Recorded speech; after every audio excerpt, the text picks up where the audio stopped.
Initiating System 1.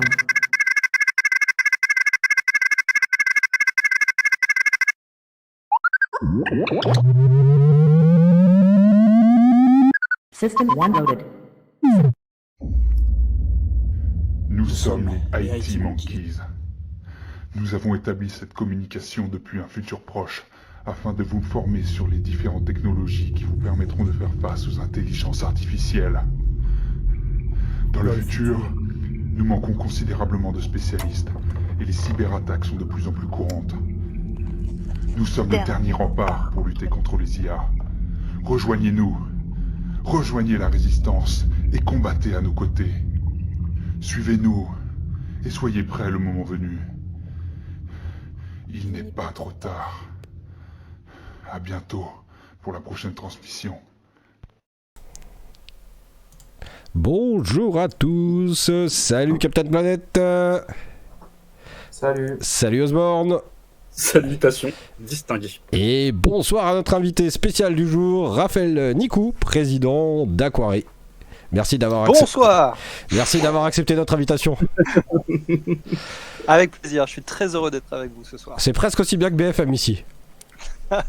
Alors c'est vachement mieux déjà parce que rien que l'horaire est plus sympa.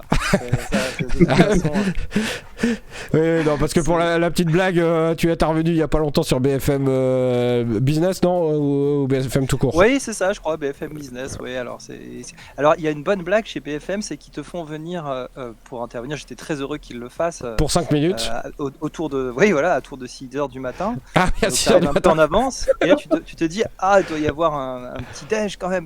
Et donc j'ai appris que le petit-déj invité est servi, mais à partir de 7h30. Alors c'est con quand la matinale est à 6h, quoi, voilà.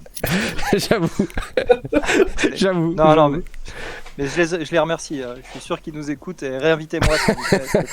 Ouais, c'est clair qu'ils nous écoutent, là, c'est certain. Du coup, ça fera une bonne introduction. T'étais allé faire quoi à BFM ? Alors sur BFM, eh bien, j'avais la chance d'être invité pour essayer de pitcher en moins de 4 minutes les projets que nous avons chez Aquaré. Alors Aquaré, c'est l'entreprise que j'ai cofondée il y a bientôt une vingtaine d'années et on est un hébergeur, pour dire les choses simplement, mais on est un hébergeur qui essaye de faire tout lui-même, c'est-à-dire qu'on fait notre réseau, on construit nos data centers, on fait notre cloud, quoi, et puis toute une ribambelle de services au-dessus de ça, et donc là on avait un petit coup de projecteur sur notre ambition en termes de souveraineté numérique en tant que petit acteur de l'hébergement indépendant, et plus particulièrement ce qu'on souhaitait faire pour essayer de faire de l'infrastructure écologique. Voilà, et donc je vais vous en dire plus, je pense, bien sûr. Dans quelques instants. J'ai un sujet passionnant sur lequel il y a plein de choses à faire. Et je pense qu'on aura plein de questions, j'en doute pas, en particulier Captain Planet, je pense qu'il aura des questions à te poser, parce que c'est un sujet qui l'intéresse beaucoup. Mais avant ça, parlons peut-être des services déjà, parce que c'est intéressant ce que vous proposez, et moi je suis allé voir, j'ai fait un petit tour, d'ailleurs je vais peut-être partager à l'écran à quoi ressemble le site. Donc vous avez un service nuage français, c'est bien ça ? Alors c'est exactement ça. Donc comme je le disais, nous on est un hébergeur à la base, donc en fait on propose de l'infrastructure du IaaS, voilà, cloud, donc à la demande. Tu peux chez nous commander aussi bien du serveur dédié que de la ressource virtuelle, que du stockage objet dans le cloud public par exemple. Enfin tout ce que fait Azure ou AWS, mais en mieux, quoi, évidemment. Alors n'hésite pas à partager après si tu veux ton écran avec le nuage français si tu veux, parce que j'ai une petite panne, il ne veut pas. Moi, ouais, non, c'est pas grave. De manière, voilà, on va y arriver, t'inquiète pas. Non mais blague mise à part, ce qui fait notre particularité, c'est que comme on est petit, on essaie de faire les choses bien, mais on a un catalogue plus restreint malheureusement que ce que font les gros. Donc on a une partie IaaS, on a une partie service où c'est ce qui fait finalement notre cœur d'activité, notre core business depuis près de 20 ans. On fait du cloud privé infogéré. En fait, on s'adresse à plutôt des e-commerçants ou des éditeurs SaaS qui nous sous-traitent la partie infrastructure et pour lesquels donc nous on va maintenir un cloud privé dans nos data centers avec des couches de virtualisation qui vont bien, tout ça basé sur de l'open source parce que c'est ce qu'on a voulu faire, donc pas du VMware, pas du Nutanix, mais des solutions open source et françaises. On travaille avec Vates qui fait un superbe boulot avec XCPNG comme système de virtualisation, Et donc la nouveauté, tu l'as dit, c'est qu'on va même un peu plus loin maintenant et qu'on essaie de se lancer dans le produit fini consommable, le SaaS, le Graal du marché du cloud. Donc, c'est un métier tout nouveau pour nous.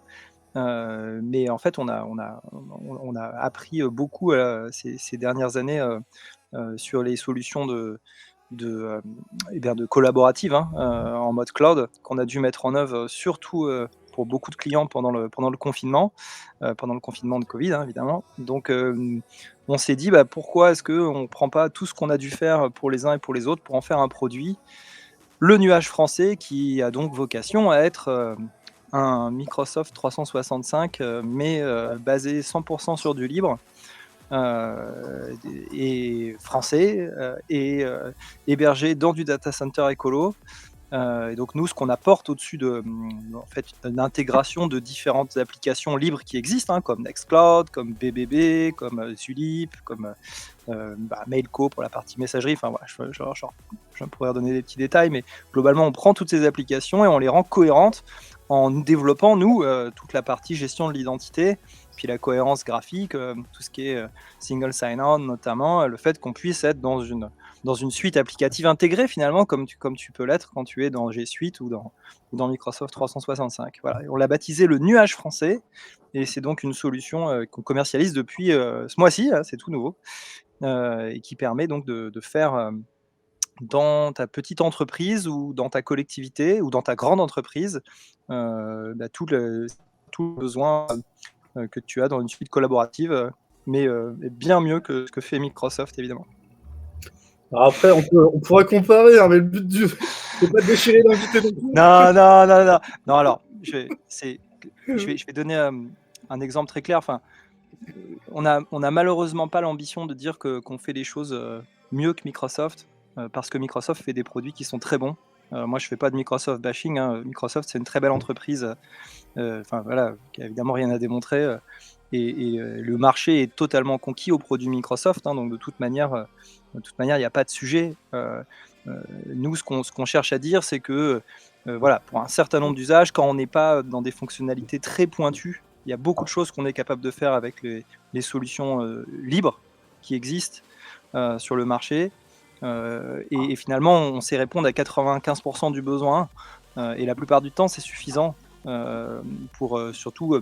nous, on se tourne vers des collectivités qui est notre premier marché aujourd'hui, donc des petites mairies, voire des grosses mairies, enfin des villes plutôt de moins de 50 000 habitants. D'une manière générale, les organisations qui ont entre 500 et 1000 collaborateurs maximum, et qui souvent ont même pas du tout aujourd'hui de stratégie cloud en interne, et pour lesquels faire ce premier pas vers une solution qui finalement à moindre coût leur permet de retrouver les briques essentielles, l'édition de documents, la conférence vidéo, voilà, enfin globalement la synchronisation, partage de fichiers, voilà, c'est vraiment la toute base. C'est pas mal de le faire, et puis de le faire finalement en soutenant une entreprise française avec des équipes qui sont locales, et qu'on y vient avec une vraie démarche où je pense qu'on fait vraiment quelque chose d'intéressant sur la partie écologie. Ouais, et puis le gros point aussi, c'est surtout sur entre autres, sur la partie RGPD, tout ça. Puisque nous, on est quand même, côté Microsoft, on est pas mal challengé sur ce magnifique sujet. Pour ceux qui Bien savent pas, sûr. le but du jeu, c'est une réglementation pour les Européens, non pas forcément pour l'Europe, mais vraiment qui s'applique sur les données des Européens, où qu'ils soient dans le monde. Effectivement, on doit pouvoir avoir quelques contraintes, telles que pouvoir les effacer dès qu'on le demande, savoir à quoi servent les données, tout ça. Et c'est vrai que le fait qu'elles soient stockées en France dans certaines réglementations, par exemple avec des banques, avec le secteur de la santé, par exemple, de la recherche, c'est vrai que vous avez une carte à jouer là-dessus aussi, quoi. Alors on a évidemment une carte à jouer là-dessus. Nous, on avait interrogé Maître Archambault il y a quelques temps pour publier une note sur le sujet qui est reprise sur le blog d'Aquaré, si vous allez voir sur le sujet. Et ce qui est vraiment intéressant, c'est que il y a un flou juridique en réalité. Il suffit pas que les données soient stockées en France pour que on soit tout à fait certain que le RGPD soit appliqué sans on va dire contre-indication avec le Cloud Act auquel un acteur américain qui opérerait sur le sol français pourrait être également soumis. Donc, Ouais, voilà, on est c'est- entièrement d'accord. Ouais. Je faisais une grosse généralisation, mais tu fais bien de Donc, préciser. Ouais. Mais donc c'est vrai que c'est bon, c'est un enjeu juridique et le fait de se dire bah voilà, je prends une solution qui est française, opérée par des Français sur le sol français, avec sans intérêt sur le marché extra-européen. Enfin voilà, nous typiquement on n'opère à rien en dehors d'Europe, on a 0 client en dehors d'Europe, on n'a pas de filiale en dehors d'Europe. Bah, c'est vrai que ça a le mérite de la clarté et que c'est effectivement très rassurant pour nos clients. Alors ce que cherche aujourd'hui la plupart d'ailleurs, nous on est très orienté secteur public et de plus en plus le secteur public il est un peu sous pression, ce qui est une bonne chose du gouvernement pour aller chercher des solutions qui en plus de ça sont qualifiées SecNum Cloud, c'est-à-dire que voilà, on va aller ajouter cette notion de souveraineté avec le SecNum Cloud au-dessus des normes de sécurité ISO 27001 qui sont par ailleurs un standard incontournable. Voilà, donc c'est aussi quelque chose sur lequel on se positionne, faire du cloud sécurisé avec une qualification SecNum Cloud qu'on n'a pas encore, nous, mais qu'on espère obtenir dans les prochains mois, qui vont nous permettre d'être bien clairs sur, voilà, on est RGPD compliant, on n'a pas de dépendance au Cloud Act et on est au top de la sécurité. Et ça, clairement, c'est une attente du marché. Quand on est positionné là-dessus, on est vraiment très bien parce qu'il y a finalement assez peu d'acteurs qui sont capables de se positionner sur tous ces segments à la fois. Je vais tout de suite Et poser juste une question. Attends, il y avait Captain qui avait levé la main depuis un moment. On va lui laisser la main si ça te dérange pas, Osborne. Et puis Pas du tout. Je t'ai entendu insister énormément sur les produits français et sur le fait que vous étiez français et que vous étiez fier d'être français. Non, mais en Et, fait, j'ai grandi à Strasbourg. Donc, est-ce qu'on peut dire que je sais pas, qu'est-ce que t'en penses ça bah me écoute, dérange. oui, t'es français, clairement. Bon, C'est le même débat que le Mont-Saint-Michel est en Bretagne. Je suis désolé. Oula, alors attention, parce que ça c'est un autre sujet sensible. Hein. non, mais t'avais une question sérieuse, excuse-moi, pardon, Oui, vas-y. Non, c'est ma faute. Les disques durs, par exemple, parce que les disques durs ont un temps limité de vie, ont une durée de vie limitée, ce qui pose des gros problèmes d'écologie dans les data centers classiques, puisque quand il y a un sur le rack de disque dur de disque qui est fini, on va changer tout le rack sans faire attention à s'il y a encore des disques qui ont une durée de vie possiblement plus longue ou qui n'est pas usé, qui est encore neuf parce qu'il n'a pas stocké les mêmes données, qui n'est pas usé. Et aussi, est-ce qu'il existe la possibilité d'avoir ces disques-là qui soient français? Parce que le cœur d'un data center, c'est de pouvoir mettre de la donnée. Le disque français. Cool. Alors, bon, quand on parle effectivement d'écologie dans le data center, nous on travaille beaucoup sur la partie opération, on va dire, sur la partie exploitation. Donc, comment est-ce que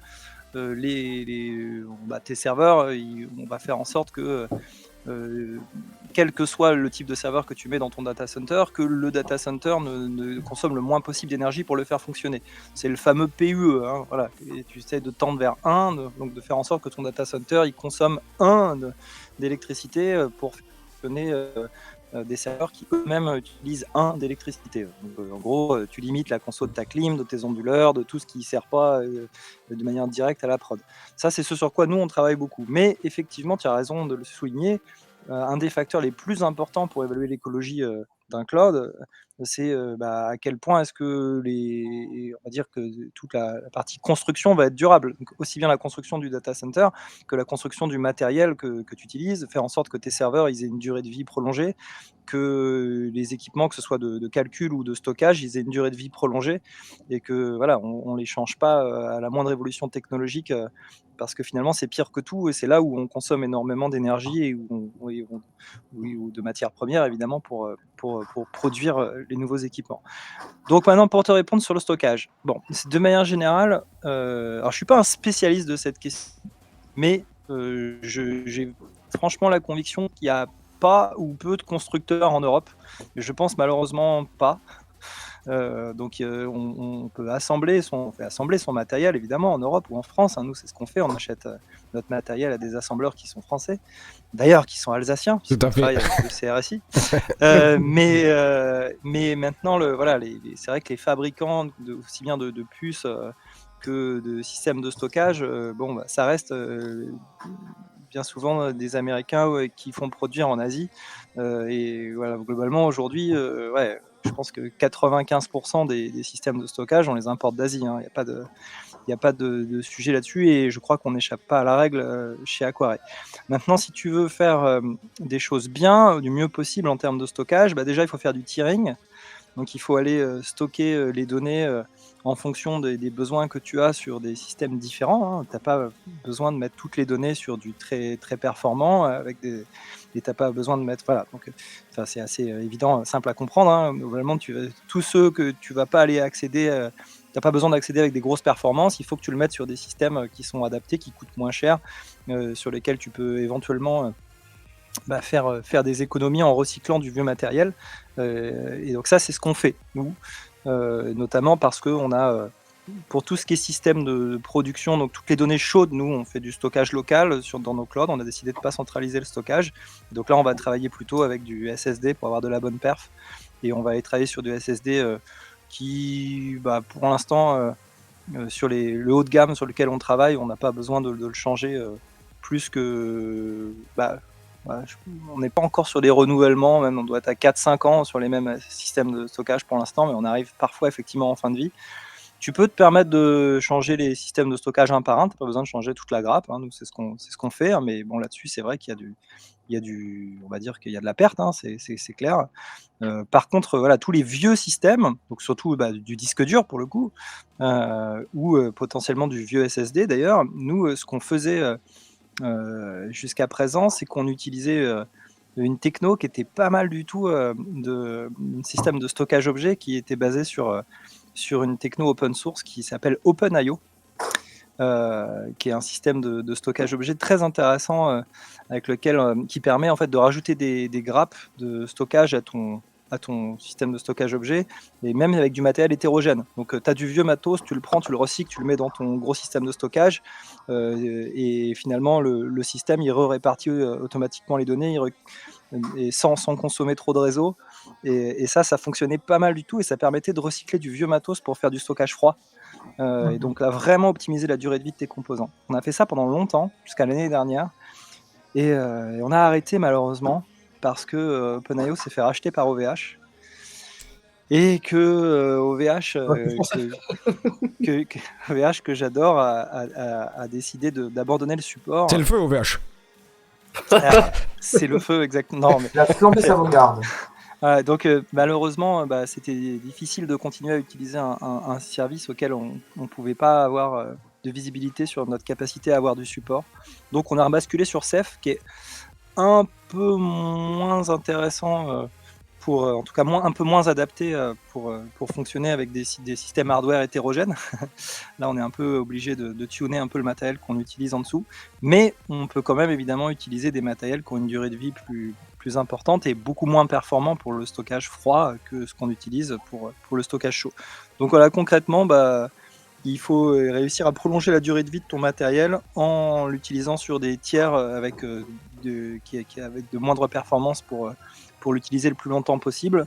Et malheureusement, pour l'instant, du composant français, franchement, j'aimerais bien, j'adorerais, je serais le premier à acheter avec Aquaré du système hardware open source européen, on va dire sous leadership européen, puisque par définition, si c'est open source, il y aura une communauté mondiale, mais globalement, avec des contributeurs européens, si on a un projet open source de hardware, même qui est moins bon que ce qu'on va trouver sur le marché auprès des constructeurs leaders, et ce sera peut-être le cas, moi je pense qu'il faudra faire ce choix-là pour soutenir ces projets et être dans la logique jusqu'au bout. Voilà. Je souhaiterais pouvoir soutenir ce type de projet, mais à ma connaissance, ça n'existe pas. Voilà. D'ailleurs, alors j'avais deux réflexions. La première, c'était pour répondre à Capitaine Planète, juste pour dire, il y a quelqu'un qui a une machine à laver? Ah non, c'est les lapins de Capitaine Planète. Ouais, c'est ça. Ils produisent de l'électricité pour son ordi pour qu'il puisse... Alors là, il y a peut-être un truc, Non, je pense pas que ce soit suffisant pour un data center. Non, ça sera pas suffisant. Juste pour répondre à Capitaine Planète, juste sur le côté des disques durs, là, très rapidement, pour avoir le pendant côté Microsoft. Nous, on a des anciens data centers où effectivement, il y a des gens qui passent et qui vont avoir du monitoring pour dire tiens, il y a tel disque qu'il faut changer. En fait, il y a un mec qui arrive, qui prend le petit disque, qu'il met dans un broyeur et qu'il remplace avec un autre disque. Et les nouveaux data centers, où là, effectivement, on fonctionne sous la forme de caissons, avec des pourcentages de panne, où on va mettre l'intégralité du caisson, et dès qu'on arrive aux 80%, enfin je dis n'importe quoi là pour le coup, mais 80-60% de fail, quoi, bah effectivement on va prendre le caisson et on va complètement le remplacer, quoi. Donc effectivement, par contre après, d'un point de vue écologique, il ne faut pas se dire on jette complètement le caisson. Après, il y a des gens, on va reprendre le matos, on va le réhabiliter, et puis après on va le remettre, d'accord. Donc les pertes sont relativement équivalentes, c'est juste qu'on va faire du one-shot pour enlever un caisson, et il n'y a pas un mec qui se trimballe toute la journée pour changer les disques. C'est juste le point. Moi, j'avais une question là-dessus, parce que je me suis pas renseigné, mais c'est vrai qu'on voit dans la presse pas mal d'annonces de Microsoft sur les data centers sous-marins, tu sais, les pods immergés. Projet Natic. Et... Pardon ? C'est le projet Natic, si je dis pas de bêtises. Natic, ouais, c'est bien possible. Et donc là, le concept est le même, j'imagine. Tu jettes tout le pod quand tu as 50% de... que tu vas pas avoir effectivement un scaphandrier à côté pour aller changer. Non, mais ça serait intéressant de savoir ce qui se passe, du coup. C'est ça, ça a une durée de vie limitée, du coup. Ça a une durée de vie limitée complètement. C'est-à-dire qu'à partir du moment où tu as tant de pourcentage de trucs qui sont cassés, on retire le truc et on en remet un, quoi. Mais sauf erreur de ma part, le projet a été abandonné, non ? Le projet n'a pas été abandonné. Non, j'ai vu ça dans la presse aujourd'hui, apparemment c'est reparti pour un tour. Ah, ok. Ok, autant pour moi. Et ça, c'est vraiment... Et ça, en termes de pure écologie, c'est une catastrophe sans queue ni tête. Pas encore. Pas encore. Ça sera une catastrophe, mais laissons s'exprimer Captain. Et pourquoi alors ? Pourquoi Captain ? Dis-nous pourquoi. Parce que là, c'est plus une question d'écologie, c'est une question de faune et de flore. Il faut pouvoir... Enfin, il y a deux questions qui se posent. Il y a une question évidemment écologique, il y a aussi une question faune et flore, donc le monde sous-marin. Il faut se poser la question de là où on le construit. Si on le construit dans les zones, là où c'est intéressant de le construire, c'est dans les zones où l'eau reste suffisamment froide de façon à optimiser le refroidissement de data center sans réchauffer trop l'eau locale pour éviter de trop dérégler la faune et la flore locale. Alors, nous on l'a mis en Bretagne, c'est vraiment pour réchauffer l'eau. Voilà, pour les baigneurs, faut pas déconner. On a bien réfléchi à ça et tout le monde était pour. Ah non, la Bretagne c'est de l'eau froide, c'est plus cool de la Bretagne avec de l'eau froide. Ah oui, Mais c'est bien pour ça qu'ils l'ont fait en Bretagne, c'est pour que l'eau soit plus chaude là-bas. Ah non, c'est pas intéressant. Ah si. c'est comme on veut faire le nouveau. Ah non, mais après il y aura des Osborne dans l'eau, j'ai pas envie de voir Osborne dans mon eau. Alors parce que maintenant c'est ton eau carrément. Ah la vache. Mais bah on verra bien ce que ça va donner de toute façon, mais effectivement je comprends ce que tu veux dire dans le... On n'a pas la... Et c'est là où on peut se poser la question. Est-ce que quelque chose... C'est très intéressant de faire des data centers sous-marins, et à la limite c'est un projet qu'il faut étudier de toute façon je pense, mais c'est la question de est-ce que c'est une nécessité de le faire au mépris des impacts écologiques et des impacts de faune et de flore locale, ou est-ce qu'on peut s'en passer, sachant qu'on a déjà suffisamment d'infrastructures, et avec la réduction l'augmentation de la puissance des composants, y compris des disques durs, et la réduction de l'espace pris physique, bah on a techniquement déjà les infrastructures nécessaires. Mais alors, je te rassure tout de suite déjà pour sur un premier point. C'est pas que ce soit Microsoft ou n'importe qui d'autre, hein, Aquarey ou qui vous voulez d'autre, ils viennent pas en disant bon bah maintenant je vais foutre mon data center dans l'océan, c'est chez moi, j'ai décidé de le faire, vous avez rien à dire. Il y a, en tout cas pas en France déjà. En France, tu vas avoir au minimum des demandes d'autorisation qui vont être soumises à des études, tu devras produire des justificatifs. Il y aura, ça sera même soumis potentiellement à vote. Enfin bref, ça va passer à un processus assez long et complexe qui fait que, bon, derrière, ils vont pas y aller comme ça en disant bon bah allez on y go quoi. Alors ça veut pas. Bien comprendre que ça reste de la R&D. Hein. Voilà, pour l'instant en plus c'est de la R&D. Mais malgré tout, même au moment où ils passeront à la réalisation, il faudra qu'ils produisent un certain nombre de choses pour justifier. En tout cas, que dans l'état actuel des connaissances, l'impact est limité. Alors après, quel que soit l'intérêt, il y en a probablement un de ce type de système. Nous, on est confronté à une réalité du marché qu'on vise, c'est qu'on a envie de proposer une offre dite de colocation, d'housing. Donc on a envie de dire qu'une partie de notre data center est, si ce n'est la totalité, est ouverte à nos clients pour qu'ils puissent y placer eux-mêmes leurs infrastructures, quel que soit le type de leurs infrastructures. Et ça, on se rend bien compte que quel que soit l'intérêt d'immerger un data center au fond de l'océan Atlantique ou de la Manche, et quel que soit par ailleurs l'intérêt d'autres techniques qui se développent beaucoup en ce moment, qui est le refroidissement par bain de ville, par exemple, vous avez dû suivre ça. Donc ça, c'est toutes sortes de pistes qui sont très intéressantes. Ces techniques-là, elles sont pas adaptées. Elles sont pas adaptées dès lors qu'on veut pouvoir proposer à des clients d'intervenir avec des procédures qui sont simples et qui vont intervenir avec du matériel qui n'est pas spécifiquement designé pour rentrer dans les pods ou dans les systèmes de refroidissement par bain d'huile, si on parle de ça. Donc la difficulté pour nous qui essayons de faire du data center écologique, c'est de trouver des techniques qui effectivement permettent de réduire le recours à l'énergie électrique pour refroidir les environnements critiques où sont hébergés les serveurs, mais le faire dans des conditions qui permettent quand même à tout un chacun d'intervenir et venir avec sa propre merguez récupérée sur le bon coin et pouvoir la poser dans sa baie si on veut, sans se prendre la tête avec les contraintes techniques. Et donc pour faire ça, pour créer du froid sans consommer trop d'énergie, finalement il n'y a pas 36 techniques. Ce qu'on a fait nous jusqu'à présent, qui est ce que la norme du secteur, c'est d'utiliser des compresseurs. Voilà, on compresse de l'air pour créer du froid, c'est le principe du climatiseur. Et donc voilà, qu'on fait ça après avec différentes techniques différentes, mais ça peut, dans tous les cas, ça consomme beaucoup d'énergie. Et donc si on veut se passer de ça, on fait soit ce que fait Scaleway, qui est assez intéressant, de faire du refroidissement adiabatique, donc faire souffler de l'air sur des murs d'eau, ou des murs humides plutôt, ça permet de créer un petit peu de froid à moindre coût énergétique. Et là, nous, l'idée qu'on va pousser sur notre prochain data center, c'est d'exploiter la réserve de chaleur ou de fraîcheur plutôt qui est stockée dans le sol. Donc c'est faire tout simplement de la géothermie air. Donc ça veut dire qu'on ne va pas aller interagir avec la nappe phréatique, on va simplement aller souffler dans le sol, dans un système qu'on peut appeler un puits provençal ou un puits canadien.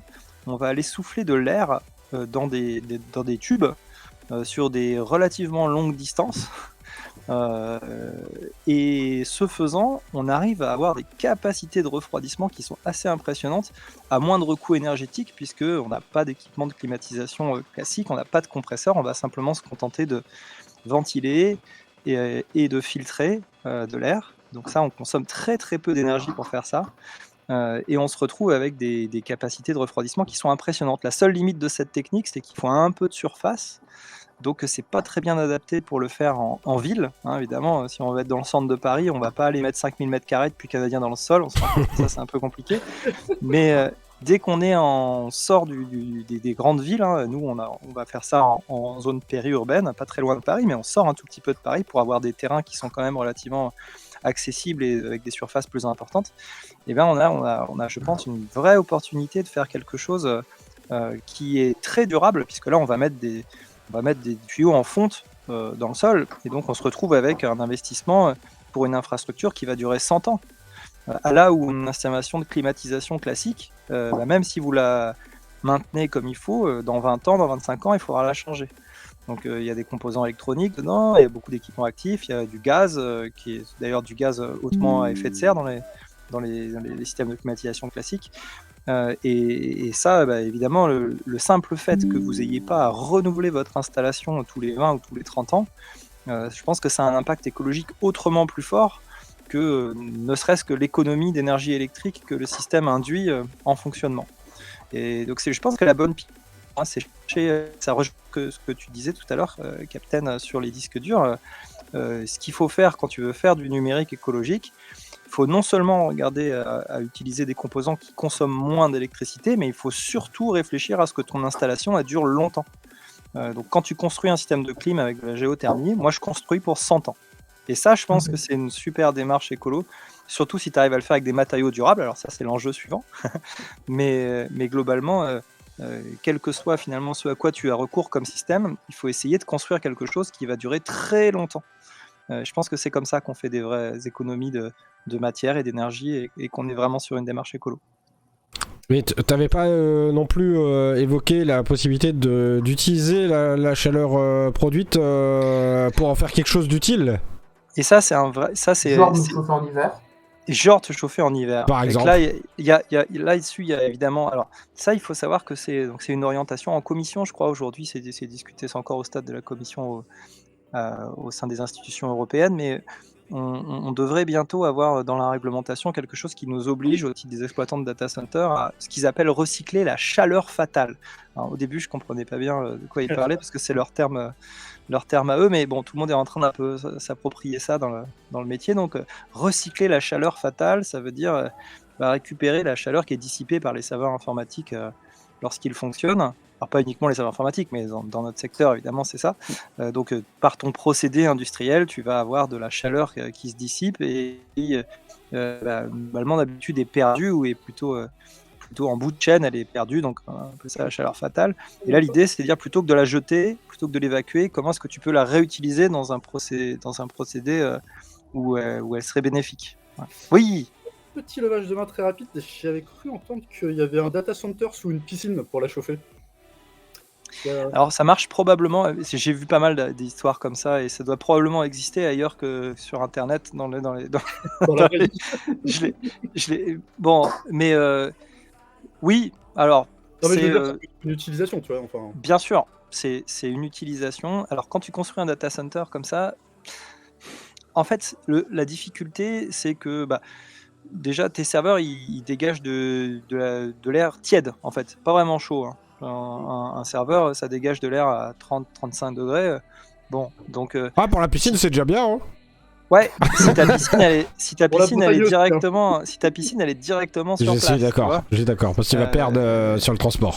Parce que sinon tu perds sur le transport. Alors si tu veux évidemment faire que ce soit possible, tu peux avec des systèmes de pompe à chaleur, mais là tout d'un coup tu as de la déperdition, tu consommes de l'énergie, donc bon, tu es moins dans un cercle vertueux, on va dire. Donc c'est quelque chose de compliqué de trouver une application qui permette de ne pas consommer de l'énergie pour rien et qui te permette de réutiliser cette chaleur dans un contexte qui soit économiquement viable. Donc effectivement, si tu as la chance d'avoir un data center qui est vraiment contre la piscine municipale, tu as quelque chose à faire. Voilà, je suis d'accord. Mais c'est malheureusement pas toujours le cas.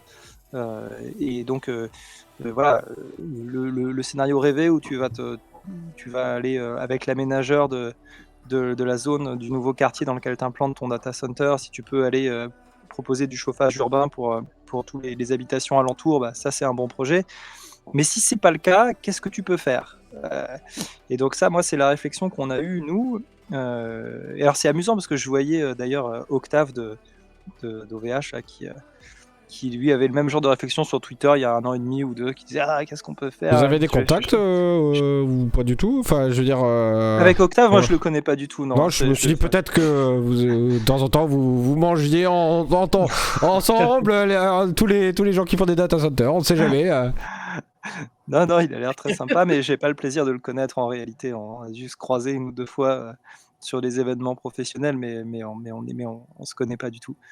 Par contre, c'est vrai d'autres de la communauté, oui, on se croise entre acteurs. Tu sais bien, il y a des rendez-vous telco avec les uns et les autres qui se rencontrent plus ou moins. Mais moi, j'ai jamais été en affaire avec OVH en fait, donc au final, on n'a pas eu la chance d'être proche.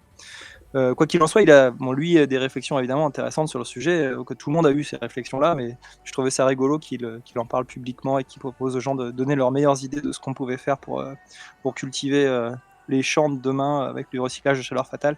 Alors moi j'y ai pensé, donc qu'est-ce que tu peux faire? Tu peux faire des bananes. Des bananes c'est bien, hein, mais il faut des très grandes surfaces quand même, hein, pour avoir des bananes que tu vas aller produire localement. Donc avec du data center c'est pas fou. Il y avait le fruit de la passion, je me disais ouais on va faire des fruits de la passion, ça peut être sympa.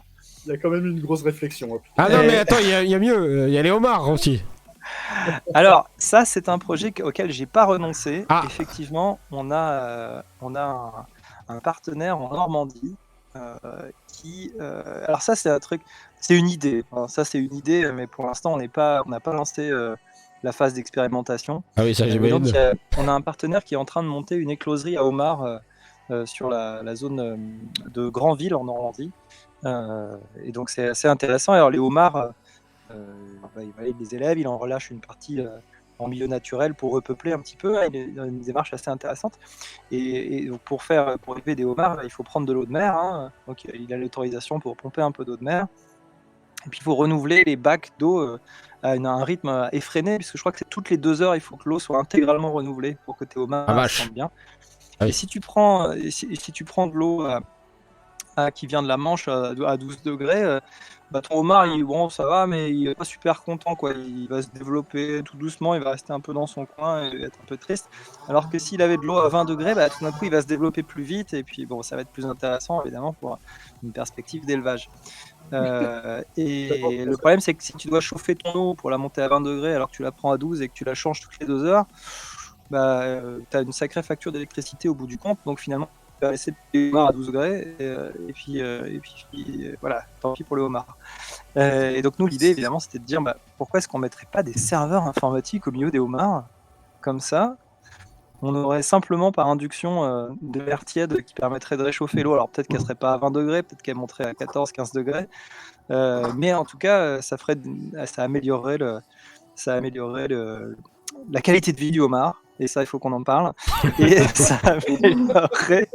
ça améliorerait évidemment le rendement de l'exploitation. Alors, mais ça fait sourire comme ça, mais c'est une idée que j'aimerais bien tester quand même. Mais le problème qu'on a, c'est le réseau. Tout ce qui est chaleur induite et tout ça, ça me rappelle un très très vieux projet de la mairie de Paris qui date de la construction de la ligne 1. Tiens, où il s'était aperçu que les égouts de Paris dégageaient de la chaleur qui revient à peu près à la même chose que moi j'expliquerai pas comment parce que c'est répugnant, mais qui exploite, qui du coup était l'objectif d'exploiter la chaleur pour que les Parisiens puissent marcher sur des sols en hiver plus chaud et que ça fasse fondre la neige des sols. Tu parlais, si je peux te tutoyer, Raphaël, de tendre des tuyaux. Avec plaisir. De tendre des tuyaux pour souffler de l'air et pour avoir du refroidissement. Oui. Au-delà, alors je sais que c'est peut-être un peu gadget, mais au-delà de refroidir, est-ce qu'on ne pourrait pas faire la même chose pour la chaleur du data center, la pomper, sans servir pour, par exemple, en hiver, faire fondre la neige des rues? Waouh! En en région parisienne, c'est pas un gros problème la neige des rues, mais maintenant, surtout avec le réchauffement climatique. Mais Ah, c'est vrai. D'ailleurs, bonne question. Ton data center, il est à Strasbourg, enfin aux alentours. Alors aujourd'hui, nous à Coiret, on a un petit data center qu'on a conçu et construit nous-mêmes, et il est à Ivry-sur-Seine. On l'appelle Aurora, donc il est en région parisienne, donc pareil à côté de la porte de Bercy, il se trouve. Et la particularité de ce data center, c'est qu'on l'a fait certifier Tier 4. Alors que en termes de fiabilité, c'est ce qu'on fait de mieux au titre de l'état de l'art sur le marché. Et donc là, voilà, le nouveau, celui qu'on va démarrer là, qui est 10 fois plus gros que le précédent, on l'a baptisé Calgan, le projet. Et c'est un data center qu'on va construire sur la commune d'Arpajon, dans l'Essonne, donc quelques dizaines de kilomètres au sud de notre premier data center Aurora. Voilà. Donc Strasbourg, c'est l'étape d'après. Entre les deux, il y a les homards. J'attends les homards à Strasbourg, c'est pas terrible. Hein. Et alors, je vais répondre quand même à Capitaine Planète qui lançait une bonne question. Alors, c'est amusant, ton premier... Ta première remarque, parce que tu parlais des processus de méthanisation qui ont lieu dans les égouts avec les matières qui s'y trouvent. Et nous, on a décidé de s'associer avec une entreprise bretonne qui s'appelle Algae et qui a développé exactement ça, un procédé de recyclage de la chaleur fatale issue des processus de méthanisation. Donc, eux, ils font de la méthanisation, donc ça se fait avec des déjections évidemment d'animaux. Les vaches, on les met le plus par flatulence. Mais bon appétit à tous ceux qui sont en train de manger. Voilà, et donc ça, tu produis du carburant et en même temps, tu te retrouves avec du dégagement de chaleur qui en théorie pourrait être perdu. Et eux décident de le réutiliser pour Ils ont développé un procédé assez intéressant qui permet, dans des photobioréacteurs, de faire pousser des microalgues. Et eux, ils font pousser de la chlorelle. Et la chlorelle, ça a de multiples applications, et notamment celle la plus simple qui consiste à La en faire manger. des boissons, voilà, pour l'alimentation humaine. Et donc nous, on s'associe avec eux parce qu'on veut adapter le procédé qu'ils ont utilisé dans le cadre d'un processus de méthanisation à de l'activité des data centers. Et donc là, dans l'Essonne, c'est ce qu'on va faire. On va produire de la chlorelle en installant donc des serres. On va installer des grandes serres à l'étage au-dessus de nos data floors, au-dessus des data centers, au-dessus de l'étage où on va faire l'exploitation du cloud. Et donc l'air chaud va naturellement monter pour aller réchauffer des tubes translucides dans lesquels on va donc élever des microalgues et sur place, in situ, donc sans la déplacer, voilà, on va pouvoir produire de la chlorelle et la mettre, la conditionner, en faire de la On l'a perdu. Le secret de la vie est... C'est un peu ça. Ouais. Bon, il va peut-être sans doute nous rejoindre. C'est bien dommage parce que c'était passionnant. J'espère qu'il va nous rejoindre bien vite. En plus, j'avais plein de questions encore pour lui et j'imagine que vous aussi parce que c'est vraiment un sujet. Moi, j'en avais une. Ouais, moi j'en ai quelques-unes aussi. Ok, Moi, bah, j'en ai une en on n'est pas couché. Non, on n'est pas couché. Moi, je prends la carte open source. Ah oui. Open source et support, histoire de parler un petit peu. Ah oui. Ah bah voilà. On a... C'est un sujet intéressant. Oh, il y a eu changement. C'est horrible, mon Mac a décidé de rebooter. Ah bon? Ouais. Et il aime pas Jitsi. Je suis avec mon téléphone. Mais si ça peut te consoler, sache que la surface Microsoft à Osborne, elle aime pas trop non plus Jitsi. Bah, tu Non, vois, non, ça c'est une pas question qu'on a. ici, c'est Snap Camera. Ah oui, c'est vrai, c'est Snap Camera qu'elle aime pas trop. Mais ça revient au même. Bah Nous, oui, on avait dans notre solution, le nuage français, on avait testé Jitsi et puis finalement, c'est vrai qu'on y a préféré BBB parce qu'on avait constaté un peu plus de stabilité. Mais bon, après, c'est variable. Mais c'est surtout dans le cadre où tu fais des meetings avec plus facilement plus d'une vingtaine de participants. Avec Jitsi, c'est un peu compliqué. D'accord. Captain Canet, t'as moyen de couper ton micro pendant que les lapins ils s'excitent de ouf? Oui, désolé. Merci. Du coup, Donc tout ça pour vous dire que vous aurez bientôt de la boisson à base de chlorelle issue du cloud français, du nuage français.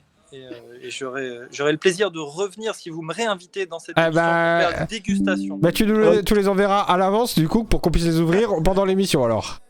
Mais moi je pense qu'il faut qu'on lance un concept, tu sais comme les émissions américaines là, où ils te font manger des sauces piquantes en même temps que tu racontes des histoires sur la tech. On devrait faire pareil avec de la boisson de data center pimentée, tu sais, non? Pimentée, carrément. si tu faisais de la bière, moi ça me va. Bah, moi, Alors on y a justement, pensé, mais alors là, tu vois, là il faut vraiment beaucoup de chaleur quand même. Ah ouais? Et puis d'ailleurs en fermentant ça crée de la chaleur. Il y aurait un truc à faire avec la bière, c'est vrai qu'on n'y a pas assez pensé. Je pense qu'il faudrait qu'on l'étudie. Ouais. moi ça me donne juste envie de poser une question. À quand la production d'insectes? Parce que là, vous avez les boissons, mais vous n'avez pas encore la nourriture. Et pour la production d'insectes comestibles, ça nécessite de la chaleur. Pour tout ce qui est éclosion des larves et production. Et bah écoute, c'est un sujet que je ne connais pas du tout. Et il y a sans doute quelque chose à faire avec les insectes. Surtout que c'est super bon à manger. Mais alors, si tu as. Oui, je sais qu'il y a des startups qui font ça très sérieuses avec pas mal de succès sur la production de nourriture à base d'insectes. Je savais pas qu'il fallait les chauffer, je t'avoue. Mais c'est sérieusement quelque chose. Bah, je te promets que si on lance un concept basé là-dessus, écoute, je te renverrai l'ascenseur de l'idée, je ne sais pas sous quelle forme. Il y a 2-3 criquets. Mais en tout cas, moi je suis partant pour expérimenter, ça a l'air fun. Est-ce que je peux Parce que relier un peu le chat? Bien sûr. Ils ont besoin d'une température constante dans les 30 ou 32 degrés ou des choses comme ça. Ah ouais, quand même. Bah, si c'est ça, c'est excellent. C'est excellent. Pour certains insectes. Alors, Si tu veux des clients, on a une petite question. Tiens, alors déjà, on a Yogit qui a dit qu'il est prêt à fournir les piments maison si tu veux. Ah ben alors. Mais moi je reviens en saison 2 pour. Ah, je bah, sais pas pourquoi, mais s'il y a des piments, je suis chaud. Eh bah, tu nous préviendras juste quand t'es prêt et puis on reviendra avec plaisir. Voir pourquoi pas un live en direct de ton nouveau data center. Mais oui. Tant qu'à Ah ben, faire. voilà. Et on fait data center et piment, tu vois. Nickel. J'ai le droit de- Parfait. Ou data center pimenté, c'est bien aussi. Oui. On nous demande, Iron Tux, un habitué de la maison, qui nous demande si vous avez une offre famille comme Microsoft pour les particuliers ou si vous adressez uniquement aux pros pour la partie nuage pensé, j'imagine. Alors, on s'adresse également aux familles riches. J'aime bien la réponse. Hein. Non, alors, pour répondre sérieusement, c'est une offre qui est quand même malheureusement dessinée pour les pros parce que... pourquoi ? Parce qu'on fait des instances privées. C'est du... Alors, je suis désolé, il y a un RER qui passe à côté de moi, mais on fait des instances privées pour enfin, bref, je ne veux pas rentrer dans le détail, mais il y a un coût de base par instance qui est en dessous duquel on ne peut pas descendre. Et donc, on n'est pas parti pour des utilisateurs uniques. On est parti vraiment sur des domaines d'entreprise. Donc, on a une offre qui est destinée pour ça, qui commence à 10 utilisateurs. Et globalement, voilà, le panier d'entrée de gamme pour utiliser la solution pour une dizaine d'utilisateurs, c'est 600 € par an, le coût. Voilà. Donc, pour ça, je pense que pour une famille riche, avec, alors si possible, qui est voilà, une famille nombreuse, hein, Ouais, c'est ça. pas forcément adepte de la contraception, enfin, voilà, c'est ciblé quand même. Mais non, mais une famille élargie, non, voilà. Bon, la réponse sérieuse, c'est vraiment une offre qui est faite aujourd'hui pour les entreprises. Il n'est pas tout à fait exclu qu'on ait une offre grand public dans un second temps, mais en tout cas, c'est pas l'idée dans les 3 prochaines années. Et est-ce qu'on peut y mettre son nom de domaine ? J'imagine que oui.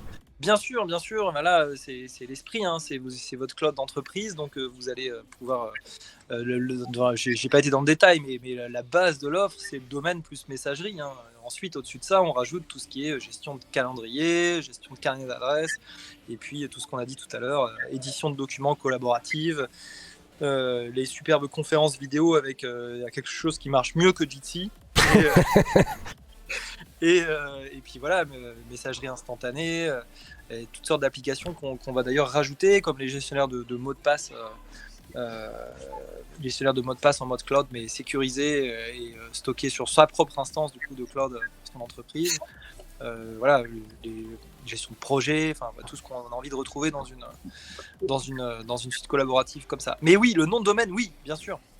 D'ailleurs, si je peux faire ta petite promo au passage, il me semble que vous avez aussi des services d'hébergement de Raspberry Pi.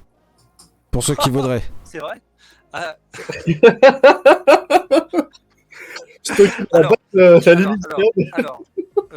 bon, déjà, pour répondre à la question précédente, les gens, allez tester sur lnf.cloud parce que la démo, elle ne nécessite pas de s'inscrire, il n'y a rien à faire, vous êtes sur lnf.cloud et vous pouvez directement tester les différentes applications et vous loguer comme si vous aviez l'instance dessus. Donc là, vous trouvez la réponse à toutes vos questions. Et il n'y a rien à inscrire, c'est juste un clic sans rire, il n'y a vraiment rien. C'est la première page. Vous ne donnez pas vos noms, rien, on veut rien, on vous rappellera pas, vous inquiétez pas, tout ça, il y a la démo. Je confirme, j'ai testé et c'est vachement bien. D'ailleurs, j'ai beaucoup aimé votre utilisation de Keycloak dont on a parlé il y a 3 semaines ou il y a 2 semaines, je sais plus, avec quelqu'un qui est ultra spécialiste, qui a même contribué au code de Keycloak, qui est sur IT Monkey et qui, ouais, Thomas, exactement, qu'on salue d'ailleurs s'il nous écoute.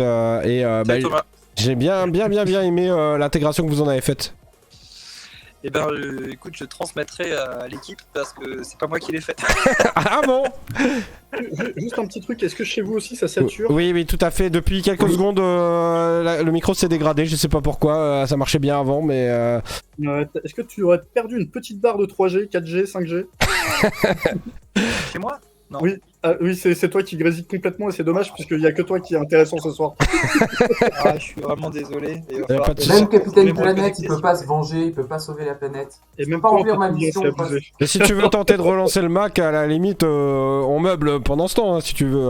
Si je te montrais, je sais pas ce qui est en train de se... Je crois qu'il me force une installation, il m'a forcé une mise à jour. Je t'assure, je vais te montrer là, c'est terrible. Voilà. Horrible, là, je suis sur un truc horrible. Oula, vache. Et dire qu'il y en a qui sont des défenseurs fervents de Mac. Tu sais que c'est la première fois que j'ai envoyé aucun petit et me reloguer en espérant ça. Ouais, ça marche. Ok, bon on va voir, il devrait nous rejoindre. Alors souvent ça peut marcher hein, de se reconnecter. On va difficilement changer d'outil de discussion ce soir, sinon on va pas s'en sortir. Non mais ça marche bien globalement. Oui, habituellement ça marche. Jitsi, là. est-ce que vous me laissez la priorité pour balancer ma petite question sur l'open source ou Et vous avez écoute, d'autres trucs, plus en relation? Fais-toi plaisir, j'ai des milliards de questions, mais fais-toi plaisir.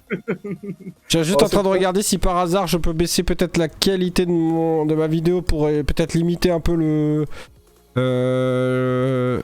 la Moi, charge. le problème, c'est que j'ai plus de questions à poser. Bah t'inquiète pas, on en a pour 2, facile. C'est pas grave, il y en a pas mal. Et déjà, la partie open source, il y a pas mal de branches qui peuvent partir dans tous les sens. C'est ça. Non, et même, faudrait qu'on revienne aussi sur le parcours d'Aquaré parce que c'est intéressant.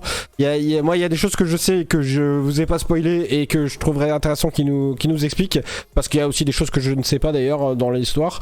Et puis après, bah, du côté du chat, j'imagine qu'on aura peut-être aussi des questions. Donc n'hésitez pas. J'ai une question ultra importante.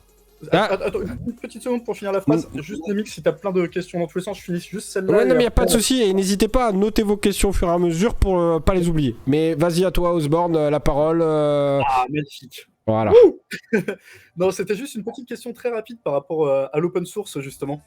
Quand vous choisissez des logiciels pour, justement, par exemple, on parlait du stockage tout à l'heure ou autre, est-ce que tu te bases sur le fait que, justement, qu'il y ait un bon support, entre guillemets, derrière?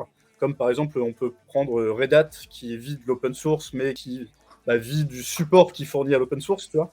Est-ce que, justement, c'est quoi un petit peu la philosophie des logiciels que tu auras pour vocation à choisir en termes de pérennité, support Alors, je sais pas si. Ah oui, c'est. Oui, merci pour cette question. Est-ce que ça marche mon micro? Oui, oui, nickel, on t'entend. Donc déjà, l'open source, c'est un vaste sujet. Nous, comme on est dans une démarche de souveraineté numérique, on va quand même essayer de sourcer des projets qui sont majoritairement contribués depuis l'Europe. C'est trop limitatif de chercher des projets qui vont être essentiellement supportés depuis la France, mais en tout cas, on essaye de prendre des projets européens. C'est pas toujours le cas. Mais on va dire que 80% du temps, c'est quand même ces projets-là qu'on va sélectionner, même si tu pouvais trouver mieux sur un projet sous leadership russe ou américain, on va préférer prendre un projet européen. Donc ça, c'est la première chose. Ensuite, on essaie de trouver des projets pérennes, ça veut dire où tu n'as pas un seul contributeur, même s'il est extrêmement talentueux, on veut qu'il y ait réellement une communauté, pour que éventuellement s'il y a une divergence avec l'un ou l'autre des acteurs ça arrive, c'est la vie qui va se faire racheter par un grand groupe américain à un moment donné ou par une grosse société, on a envie de pouvoir forquer avec une communauté intéressante et pouvoir continuer à développer le produit sur une philosophie auquel on croit. Donc on cherche des projets dont la communauté est active et multiple. Et ensuite, effectivement, c'est intéressant de pouvoir aller chercher du support chez le contributeur leader, on va dire, pour aller compléter le savoir-faire que nous, on va pouvoir acquérir en interne en tant que contributeur, parce que l'idée, quand même, c'est pas d'être un simple utilisateur, c'est de contribuer au projet pour que nos devs, nos admins, ils puissent avoir un savoir-faire en interne et qu'on puisse maintenir et contribuer au projet par nous-mêmes. Mais en plus de ça, on va sélectionner ceux qui peuvent effectivement nous apporter du support parce qu'ils vont avoir une meilleure connaissance du cœur. Et ce que je voulais dire, surtout, c'est qu'on essaye de jouer le jeu à fond de l'open source en étant contributeur, pas uniquement techniquement, mais également financièrement. Même si on ne fait pas appel à du support, l'idée du nuage français, qui est sur une démarche de libre, c'est de reverser 20% du chiffre d'affaires, parce que le bénéfice, ça ne veut rien dire. C'est de reverser 20% de notre chiffre d'affaires en contribution aux différents projets qu'on intègre dans le système. Donc c'est très varié, parce que les différents projets, ça part de Linux, ça remonte sur PHP, sur les basses couches, même avant ça, tu as les systèmes de virtualisation. Après, tu as les applications, donc tu as Nextcloud, tu as... on parlait de BBB, on utilise OnlyOffice pour la partie édition de documents. Et voilà, tous ces projets-là, on n'a pas juste envie d'être des parasites. Nous, on veut contribuer et on veut les soutenir financièrement. Et on pense que c'est la seule manière que vous peut faire vivre des projets libres et faire dans une démarche qui est intéressante. Voilà, en tout cas, c'est notre philosophie. Bel état d'esprit. Une autre petite question qui peut intéresser le chat. T'embauches Oui. De... Alors oui. Avec et j'embauche sur un peu tous les profils. On ne te reçoit plus bien. D'ailleurs, on a vu la petite barre s'allumer pour dire que t'avais presque pas de réseau. Tous les profils. Mais non, mais arrêtez, je suis à Issy-les-Moulineaux, c'est la ville la plus connectée du monde. Bah, faut croire qu'elle est pas si connectée que ça. Hein. Non. Parler d'open sur source. Microsoft. Je vais créer une légère déviation. Tu viens de me faire penser à une question, Osborne. Non, mais là, on l'a complètement perdu, donc je pense Non, que... mais Bah non, ça on l'a- permet d'expliquer un petit peu en tant qu'Ariel sur l'IPFS. Je vous entends bien pour info. Ah, cool. Ah, nickel. Cool. Au moins, on t'entend quand tu réponds quand même. Que pensez-vous de l'IPFS? Est-ce que ça a un avenir dans le cloud? J'ai écouté d'une oreille la question, tout le monde l'a saisi. Quelqu'un peut y répondre? Parce que du coup, j'ai pas bien entendu la question. Moi, j'attendais quand même que Raphaël revienne, puisque c'est quand même le premier concerné. Ah, bah pour l'instant, on l'a perdu. Et c'était quoi ta question? Si tu peux nous la redonner, s'il te plaît? Il y a tout le monde qui parle, les caméras, les trucs. Ouais, c'est le show son et lumière. C'est bientôt un crise d'épilepsie, quoi. Mais non. On va y arriver. Donc, du coup, l'IPFS, il faudrait peut-être un peu expliquer pour ceux qui ne savent pas. Ouais, vas-y, lance-toi. L'IPFS, c'est l'idée d'avoir de la blockchain pour sauvegarder des données, pour simplifier vraiment le truc. Ah, j'ai entendu blockchain, alors je dois me déconnecter. Ma question a été spécialement pour toi. Est-ce que l'IPFS a un avenir dans le cloud, puisque c'est entre guillemets open source? Ah, c'est pas parce que c'est open source que ça a un avenir. Hein. Bien sûr. Mais je veux dire, il n'y a pas de cause-conséquence. Enfin, c'est...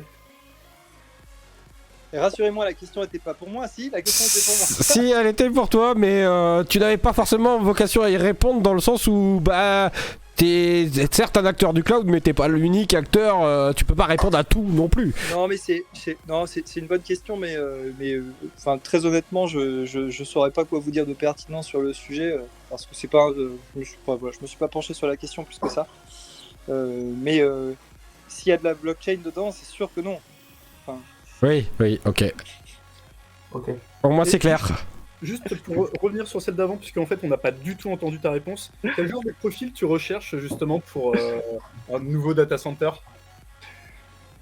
En ce moment, on recrute vraiment sur tous les segments. Donc, je disais, on recrute dans l'équipe commerciale, évidemment, des commerciaux secteur public, secteur privé, des responsables partenariats. En ce moment, je recherche. Alors, si on parle de tech, on va plutôt parler de tech. Moi, je suis sur Je pense que ici, c'est quoi? Admin 6.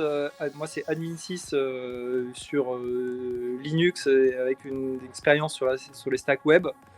C'est ça qui va m'intéresser. Et en dev, bah, évidemment, ça va plutôt être du dev PHP, Symfony, avec une grosse appétence pour le libre. Voilà, sur les profils tech, c'est plutôt admin 6 ou dev. Des alternants Supinfo par exemple? Pardon? Des alternants Supinfo par exemple? Je vise personne en disant ça, mais. Non, je disais plutôt des devs ou des admins. Non, je vais juste souligner un point. Pourquoi PHP? PHP c'est de la merde, c'est pas Mais écologique. calme-toi, tu peux pas dire quelque chose est de la merde comme ça. Calme-toi. Ouais, bah pourquoi PHP? Bah parce que quand même, quoi si ce n'est PHP dès lors que tu veux faire de services web. Alors, il y a plein de gens qui vont te répondre par ici, des réponses diverses et variées, comme du Ruby, on pourrait faire du C, Django. Ce serait bien. Je sais, ouais. Ce serait efficace. Ouais. Mais ce serait pas hyper facile à maintenir non plus. Mais ouais, non, bah écoute, c'est parce que très honnêtement, à un moment donné, tu te heurtes à la réalité du marché et des compétences que tu vas pouvoir trouver relativement facilement, pour assurer une continuité dans ton projet, même si je suis conscient que c'est pas forcément le meilleur choix technique. Voilà. Mais en fait, il y a des bonnes réponses dans le chat, en mode dans la logique, effectivement, avoir une grosse communauté PHP, c'est complètement logique, quoi. C'est ça. Non mais.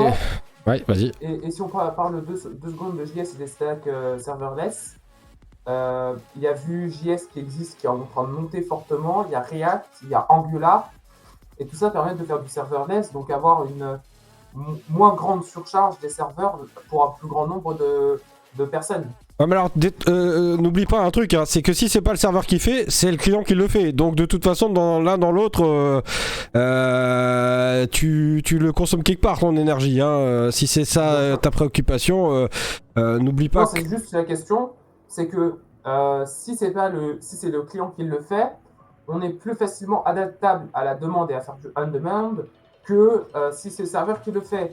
Ouais, Le serveur, il a une quantité limitée finie de ressources.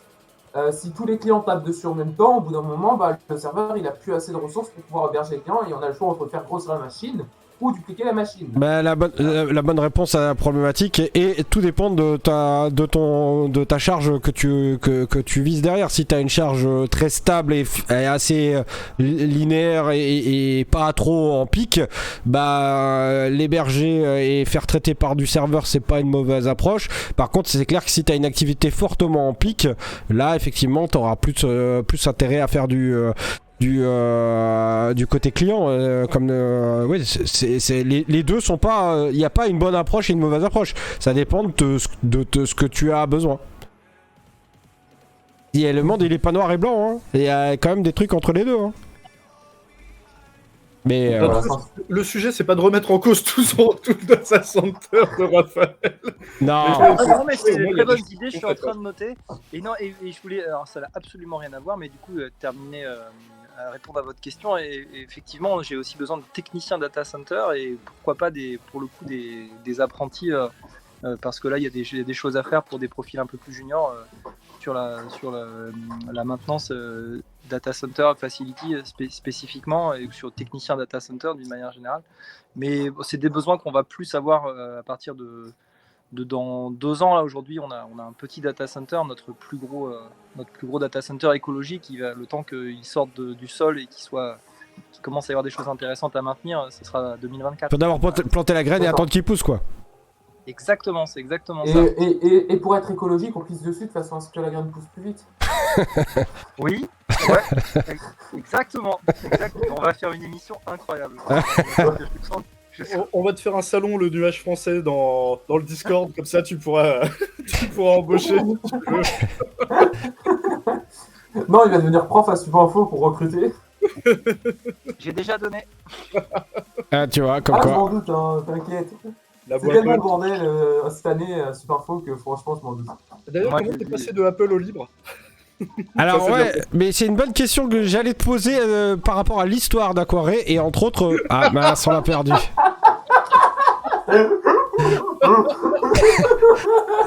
Non, c'était pas calculé, je pense pas. Là... Non, J'ai préféré me barrer. J'ai fait un misclick. ah, je me disais aussi que ça m'étonnait. Non, donc, ouais, alors l'histoire d'Aquaré, on a démarré effectivement.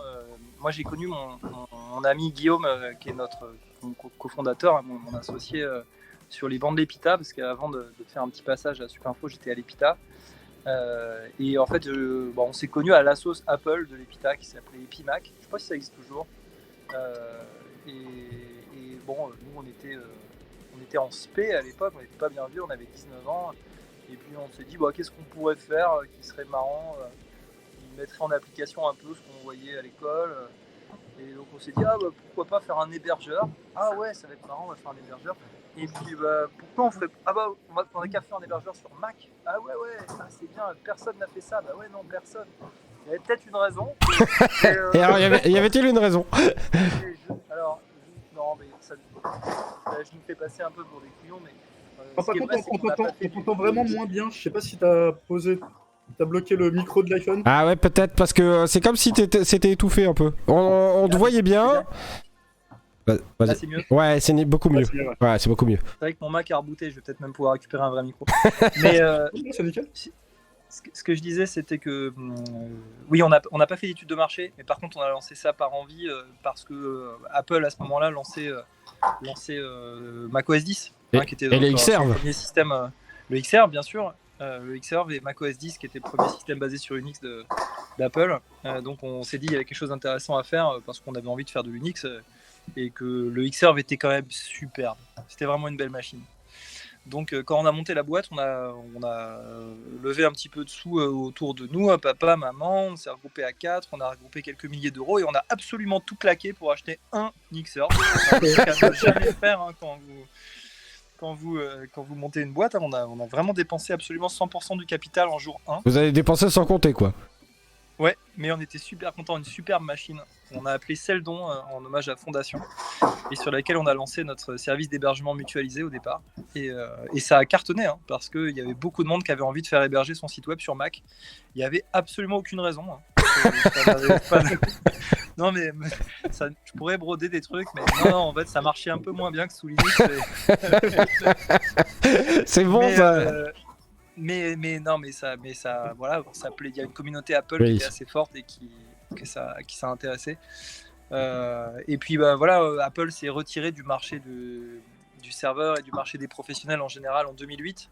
Donc on a commencé à être fournisseur de services sur base de logiciels libres à ce moment-là. Voilà, donc c'était on est revenu. En fait, on n'a jamais quitté vraiment cette idée-là. Hein. C'est quelque chose auquel on a été formé. Hein. Quand tu es étudiant à l'EPITA, quand même, on te sensibilise bien à l'intérêt des solutions open source, enfin de l'open source et du libre en particulier.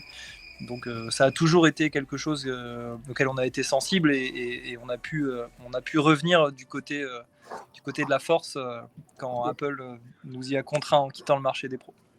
D'accord. Mais ouais, et c'est pour ça aussi que je disais que vous avez d'autres types d'hébergements comme des hébergements de Raspberry, mais je sais pas comment vous fonctionnez à ce niveau-là, mais t'avais pas l'air trop avant au courant Non. sur cette partie. Ouais, il y a quelqu'un qui fait du bruit chez toi. C'est moi. Oula. Ah, c'est mieux. Ça va être mieux.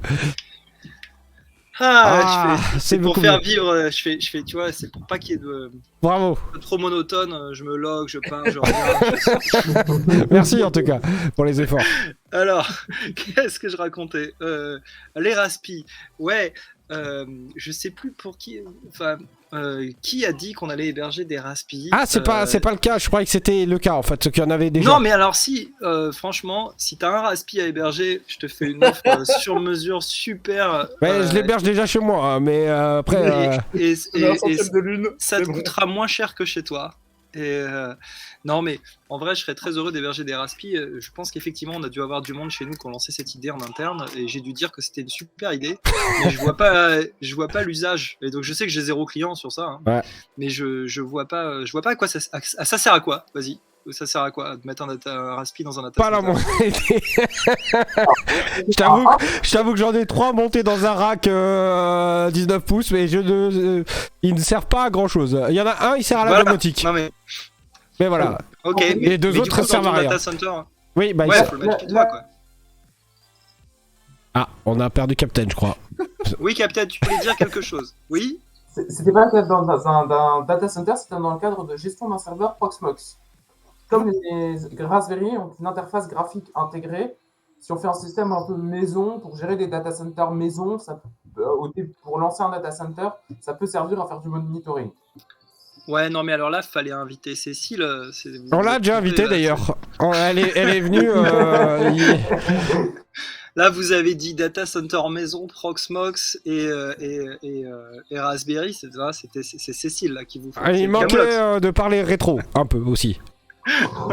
D'ailleurs, pour le coup, en termes d'hébergement, Yas, vous vous basez sur quoi pour la virtualisation, si vous en faites, ou si...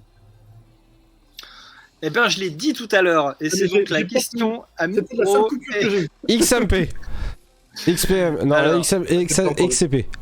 Alors, depuis un moment, on travaillait avec le système de Citrix qui s'appelle Xen, et nous sur sa variante qui s'appelle Xen Server. Yes. Et il se trouve que le projet officiel a pris une direction commerciale qui ne nous convenait pas.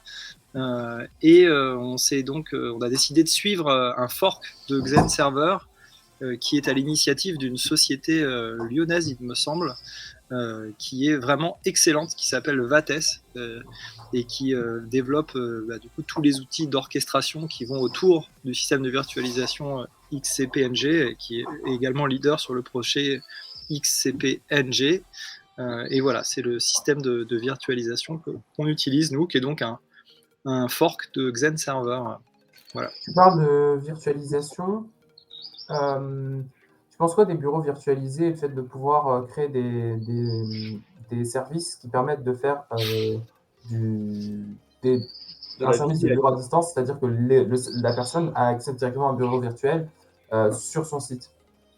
C'est une excellente idée. Non, mais alors, écoute, du VDI, je sais pas qu'est-ce que je peux en penser. Tu veux dire dans le sens où est-ce que je pense que c'est une bonne ou une mauvaise idée? Je sais pas quoi te dire. Parce que écologiquement parlant, ah oui, on sait que les entreprises aiment bien faire avec les solutions Microsoft que Charles adore, que M. Osborne adore ici présent, ce vendu. Vendu de quoi? On m'a acheté. Non, mais moi. Je suis sûr que tu es passé sous le bureau pour travailler à Microsoft. À quel moment? Tu sais, tu peux te baser sur tes compétences, hein. Calme-toi. Ah, du coup, il est parti. Ah merde, non, c'est bon. Non, c'est juste ma caméra qui Simplement pour le coup, effectivement, sur la direction des data centers en règle générale, si je puis dire, puisque il y a OVH avec Shadow, il y a Microsoft avec Windows 365, Azure Virtual Desktop, machin. Effectivement, fournir des PC pour, j'allais dire packagés en virtuel sur lequel tu pourrais te baser en ayant juste un Raspberry chez toi et faire une connexion à distance et avoir ton petit PC. Est-ce que ça peut être une ligne de conduite pour toi, tu vois? Je pense que c'était un peu peut-être la direction que tu voulais prendre. Oui, j'allais orienter la question sur ça. C'est de la merde, Non, tu viens d'orienter la question, tu viens d'orienter ma question sur une partie de ma question. Pas du tout. Mais c'était ça ma question, peu importe. Non, mais je suis assez dubitatif en réalité sur l'aspect écologique de ce type de solution. Parce que au final ça pousse quand même à justement avoir du renouvellement assez régulier des systèmes centralisés qui permettent de générer ton poste à distance. Je sais pas s'il existe des études sur le sujet, sur réellement à quel point est-ce que ça te permet de réaliser. Alors là pour le coup sans absolument zéro étude, vraiment doigt levé. Intuition, ouais. En gros, concrètement, c'est. Moi, je vois que par exemple, une machine, elle peut se dégrader, tu peux l'abîmer. Moi, mon PC, je le trimballe absolument partout. Il se retrouve avec potentiellement tomber, il peut recevoir des petits coups et autres. Alors que là, potentiellement, si tu te bases sur, je sais pas, une solution Raspberry, un PC vraiment à moindre coût, où tu as du matériel de bas niveau, qu'importe, et tu vas juste. Attends, Captain Planet, si tu peux juste calmer tes lapins. Ah non, là, c'était mon cousin. Mon quoi? Mon cousin. Ok. Et juste en fait, finalement, ton PC, t'as pas besoin ton PC dans le cloud, entre guillemets, t'as pas besoin de le renouveler d'un point de vue matériel, j'entends. Après, le logiciel, ça peut se discuter si ça vieillit mal sur des solutions open source non supportées. Je parlerai pas de Windows, mais sinon, tu vois, potentiellement, tu peux avoir un truc relativement stable et pérenne dans le temps, hébergé dans ton data center. Tu peux mettre une bonne distrib Linux, par exemple, et fournir juste tes services. La personne a son PC, son petit espace de stockage, et tout se passe bien, toi. Et avoir chez elle un petit Raspberry, qu'importe, une Shadowbox qui permet juste simplement une connexion à distance, quoi. Mais du coup, l'intérêt, c'est uniquement si plusieurs personnes vont potentiellement utiliser la même ressource à des horaires différents, c'est ça? Ah non, on parle pas de terminal serveur. Là, on parle des modes desktop. Là, on parle dans le cadre d'un particulier. Ouais. Ça, c'est une première partie d'une question. Particulier ou pas, tu vois, puisque par exemple, dans le cadre de l'entreprise, tu peux avoir complètement, aujourd'hui, nous, c'est ce qu'on vend, à chacun des employés, ils peuvent avoir leur PC dans le cloud, tu vois. Et ça évite le renouvellement de matos, finalement, à la maison. Ouais. Donc, écologiquement parlant... Et autre chose qu'on peut... Attends, vas-y, file. Et autre chose qu'on peut souligner, c'est la solution... Ah. Je sais pas si on l'a reperdu, mais en tout cas, moi, je l'entends plus. Moi, j'entends plus... ça y est, mais il parlait pas. Mais maintenant, t'entends. J'attendais que tu parles. Ok. Microsoft avait avec Microsoft Server et tout ça, avait donné la possibilité de... Je m'y connais pas du tout dans ce genre de domaine, donc je vais essayer de pas dire de bêtises, mais de créer des sessions où quand tu bootes sur quand tu te connectes à ton Windows, en réalité, tu te connectes à un Windows Server. Ouais, mais ça, c'est vieux, ça. Oui, c'est vieux, mais ça existe toujours et c'est encore utilisé dans les entreprises. On le pousse de moins en moins, en fait. Et donc, Aujourd'hui, en fait, dans l'idée, tu n'as plus de Windows Server. En fait, on a sorti ce qui s'appelle un Windows multisession. Donc, c'est un Windows 10 multisession sur lequel tu peux te connecter. Donc, il n'y a plus de Windows Server. C'est vraiment une licence Windows 10 ou / Windows 11 tout à fait classique où plusieurs personnes peuvent se connecter effectivement sur le même OS / le même matos. Mais derrière, en fait, l'offre qui cartonne pas mal en ce moment, c'est le fait que chacun ait son matériel. Enfin, son OS, entre guillemets. Est-ce que je peux me D'accord, permettre de donc, recentrer un petit peu le débat pour exploiter un petit peu les connaissances de notre invité? Non, mais moi, j'apprends plein de choses. Mais n'hésite pas à revenir pour apprendre des choses et poser des questions, il n'y a pas de problème. Non, mais c'est vrai que sur le VDI, voilà. Ouais, c'est pas ta spécialité. Après, pour le coup, effectivement, c'est une offre qui, en ce moment, avec le côté pandémique, bon, on l'a un peu passé, entre guillemets, mais ça reste dans des grosses réflexions des gens. Bah, du coup, côté Microsoft, où effectivement avoir une solution de backup sur un truc totalement sécurisé, centralisé. Le centralisé et sécurisé vont de pair, mais quand bien même on pourrait le distinguer, te permet effectivement de sécuriser l'intégralité du trafic et autres, avec une personne qui va faire du BIOD, donc du Bring Your Own Device. Le mec est chez lui, travaille à partir de son iPad, va se connecter sur une ressource que tu vas absolument complètement manager de A à Z. Et ça reste dans des problématiques qui sont suffisamment sympathiques pour qu'il y ait un business, dire aussi pour toi, entre guillemets, si t'es pas là-dessus. Voilà, c'était juste un sujet de discussion. Je ne sais pas où vous voulez en venir. Non, mais c'est probablement un sujet intéressant. Après, c'est vrai que nous, on va dire qu'on a une capacité. On a une capacité en termes de ressources qui est pas la même que celle de Microsoft, donc on peut pas aller sur tous les sujets qui sont intéressants comme on voudrait.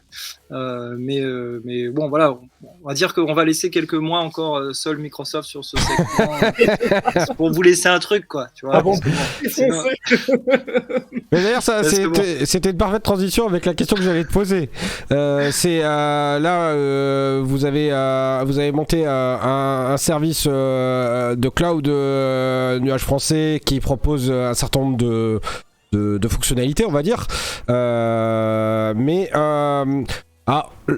cloud, c'est un terme générique qui veut dire pas mal de choses, mais ça commence à vouloir aussi dire un certain nombre de services un peu standardisés qu'on trouve chez à peu près tous les acteurs, comme par exemple de la reconnaissance vocale, de la synthèse vocale, de l'IA, un certain nombre de services sous forme d'API, mais dans le cloud justement, qui nécessite en tout cas une ressource de calcul qui n'est pas présent chez chacun, qui est présent que dans le service, quoi.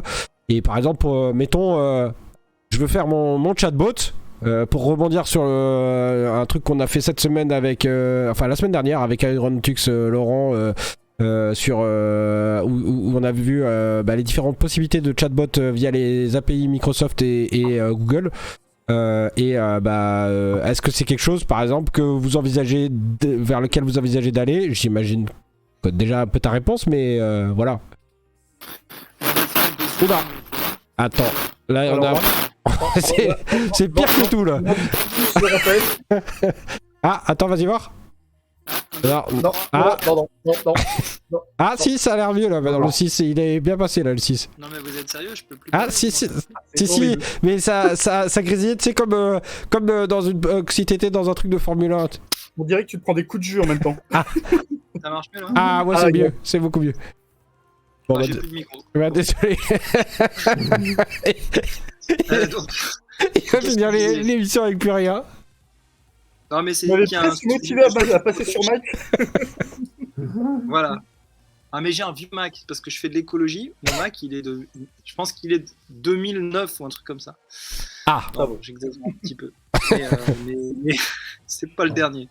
Tout ça pour dire que oui, le pass, oui, c'est un sujet sur lequel il y a plein de choses à faire et il y a beaucoup d'attentes. Et c'est vrai que c'est ce qu'on reproche souvent d'ailleurs aux opérateurs de cloud indépendants français, mais pas seulement. Hein. Dès qu'on sort de ce que fait Amazon ou de ce que fait Microsoft, on ne retrouve pas toute la palette d'offres à laquelle on est habitué en particulier sur le segment du pass.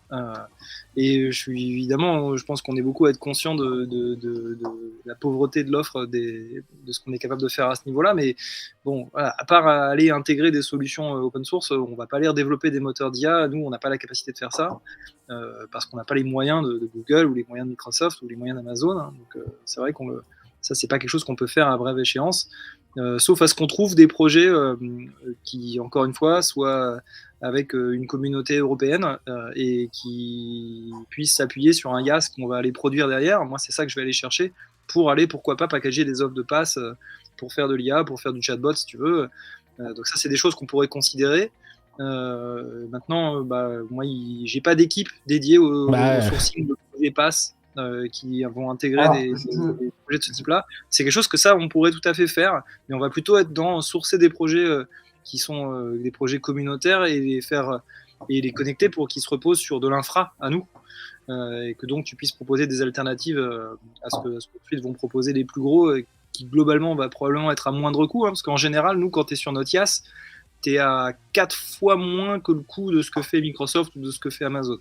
Pour la même chose, tu vois. Parce que et pourtant on fait de la marge, hein, c'est juste que eux se gavent à un point qui est totalement irrationnel pour moi. Mais bon, ils ont raison de le faire, hein, puisque les gens achètent à ce prix-là, c'est eux qui ont le prix. Hein. Mais globalement, il y a de quoi faire des choses qui sont vraiment plus accessibles avec un tout petit peu moins de marge et pour être tout à fait viable malgré tout. Mais si on fait ça, c'est vrai que en tout cas, nous, on ne sera pas en capacité d'autofinancer 1 milliard pour aller faire de la R&D sur de l'IA et aller proposer tout ce que Amazon fait superbement bien sur son pass.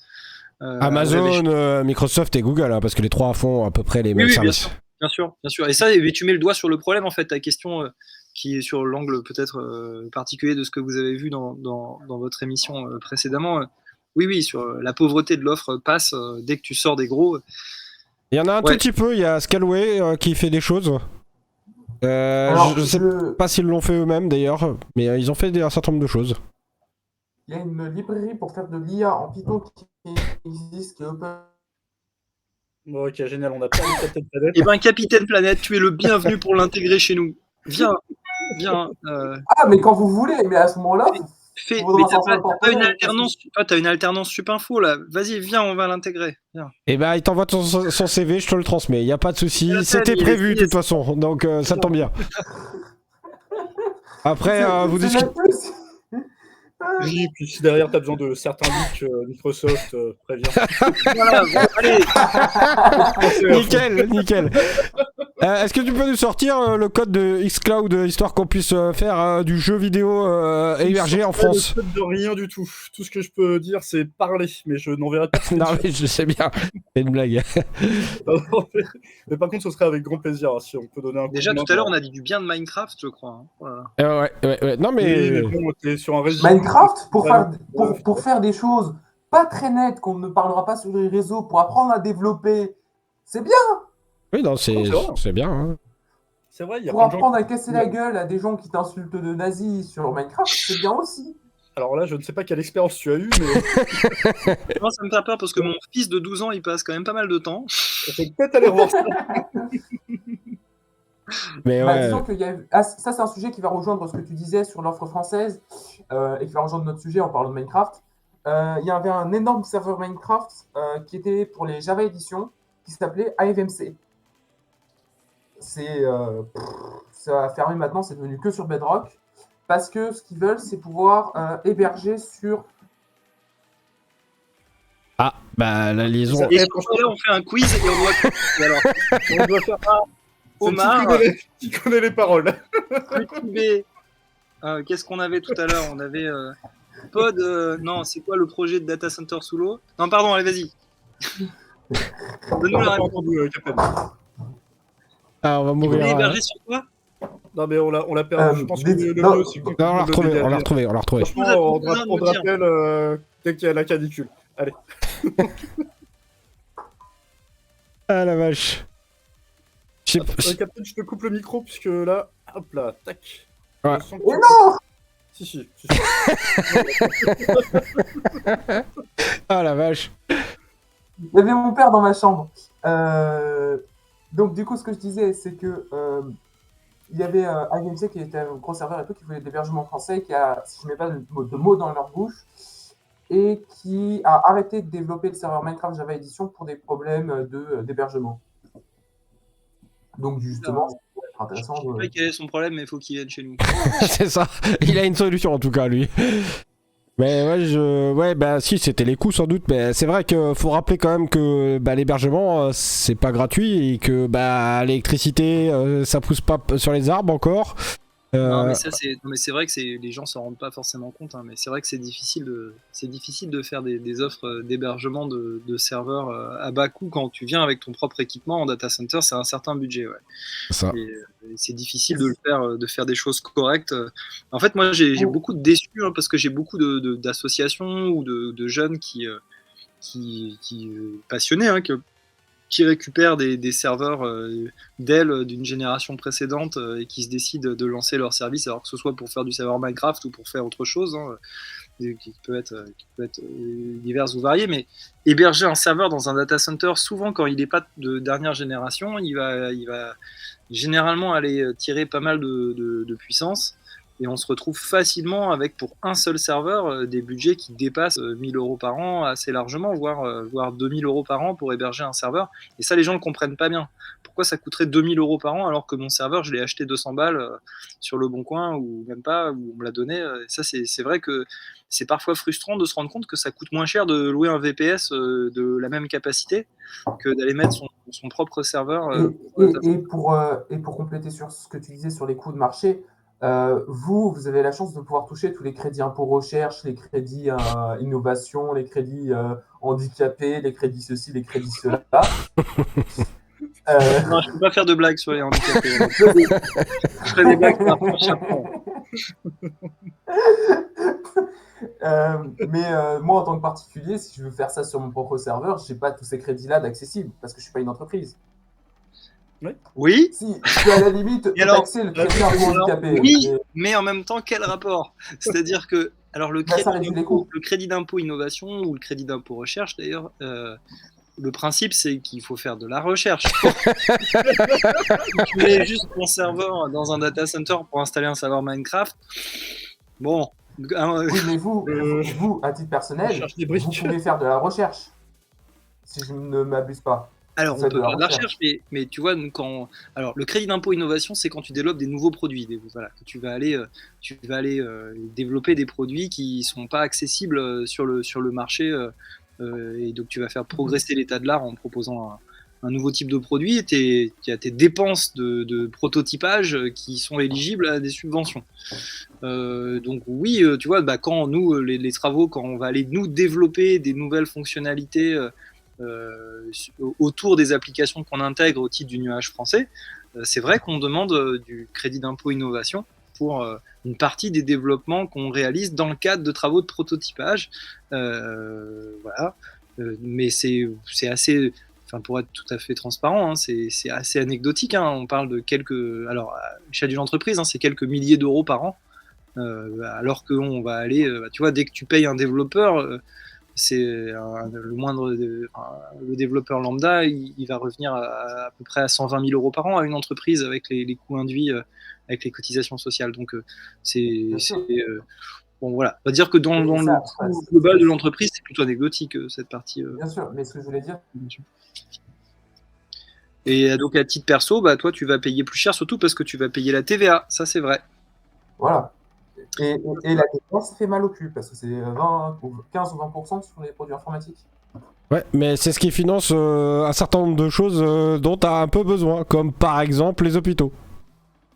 Ou tout un tas d'autres choses, hein, les routes, ce que tu veux, hein, tout un tas de choses. Hein, mais bon. Ouais, les hôpitaux avec la Covid, ça faisait réduire les retraites, c'était une bonne chose. Mais là, on dérive sur des sujets politiques. Alors, il y a un truc qu'il faut savoir, il faut qu'on contrôle Captain Planet. Faut garder le cap, parce que sinon, on n'y arrive pas. Captain pense que plus tu parles, plus tu consommes de l'énergie. Mais justement, Mais vous n'avez pas encore sorti ma camisole. j'avais une question qui, je pense, va t'intéresser, Captain, parce que on a pas mal parlé d'un certain nombre de pistes, d'un certain nombre de choses que vous avez entrepris du côté d'Aquaré dans une démarche écologique. Quelle est votre méthodologie et comment vous arrivez finalement à savoir quelle est la meilleure approche, comment vous travaillez en fait pour savoir si vous allez plutôt choisir de faire des homards avec la chaleur ou plutôt une boisson énergétique par exemple. Je dis ça, Alors, mais... Ça dépend de la c'est répétition. n'importe quoi. On fait totalement au hasard. Non. Tu vois, ça dépend Ouais. si les homards finissent à l'Élysée ou pas. Oula, Est-ce oula. que les homards finissent à l'Élysée? Alors là, je te suis pas là. Mais en fait, le homard, ça met du temps à élever en réalité. Notre partenaire, il a démarré cette année et je crois qu'il y a 4 ou 5 ans avant qu'il soit mature pour être Consommer. pas pour se faire manger, quoi. Ouais. C'est pas comme, Ouais, c'est pas comme bon, vous là, voulez. c'est- Mais donc, pour l'instant, on n'a pas eu l'occasion de l'envoyer à l'Élysée. Mais bonne idée. Alors, cela dit, pour répondre sérieusement à ta question, c'est beaucoup d'intuition.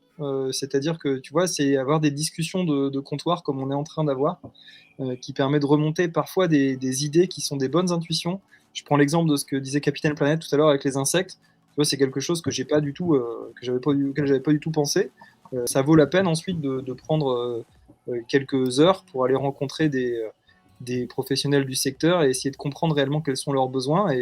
Et finalement, en écoutant d'autres personnes qui travaillent dans d'autres industries, tu finis par avoir des idées. Et ensuite, c'est là où tu peux démarrer un super programme de R&D éligible au CIR. C'est que tu prends l'idée qui te paraît la plus farfelue et tu décides de faire une étude. Alors je suis désolé, c'est le chat qui m'a plié en deux. Il dit, on peut pas l'envoyer dans un data center sous-marin, changer des disques. Je regrette. Ah, attends. Il faudrait que je puisse avoir le chat. Ouais. mais- Bah, On te fera un résumé. ouais, de toute façon c'était un peu... C'était rien d'important, mais en tout cas ça m'a plié. C'est peut-être la fatigue aussi. Hein. Mais bon, quoi qu'il en Donc, soit... quoi qu'il en soit, voilà, tu as une intuition, ensuite tu fais une étude. Donc, soit tu sais les choses que tu sais faire toi-même et donc tu fais de la méthode expérimentale. Hein. Soit c'est des choses, quand on parlait de refroidissement tout à l'heure, c'est des choses dans lesquelles malheureusement nous on n'a pas les compétences en interne. Donc on fait appel à des bureaux d'études spécialisés pour aller construire les modèles qui nous permettent d'évaluer la pertinence des intuitions qu'on a pu avoir. Ouais. C'est notamment comme ça qu'au départ, on est parti d'une discussion entre nous, de se dire mais pourquoi on ne fait pas du puits canadien pour refroidir du data center puisqu'on le fait pour de l'habitation. Et donc là, tu te dis mais est-ce qu'on aurait assez de puissance? Bon, là, il n'y a pas le choix. Ensuite, il faut faire appel à un bureau d'études spécialisé, thermique, fluide. Tu vas aller dérouler tes modèles, tu vas regarder avec les hypothèses que tu lui donnes en entrée et tes objectifs de production si ça présente du sens, et puis tu le compares avec d'autres hypothèses, et puis quand sur le papier le logiciel il te sort que en fait c'est vraiment un truc qui pourrait fonctionner, après tu construis ton prototype.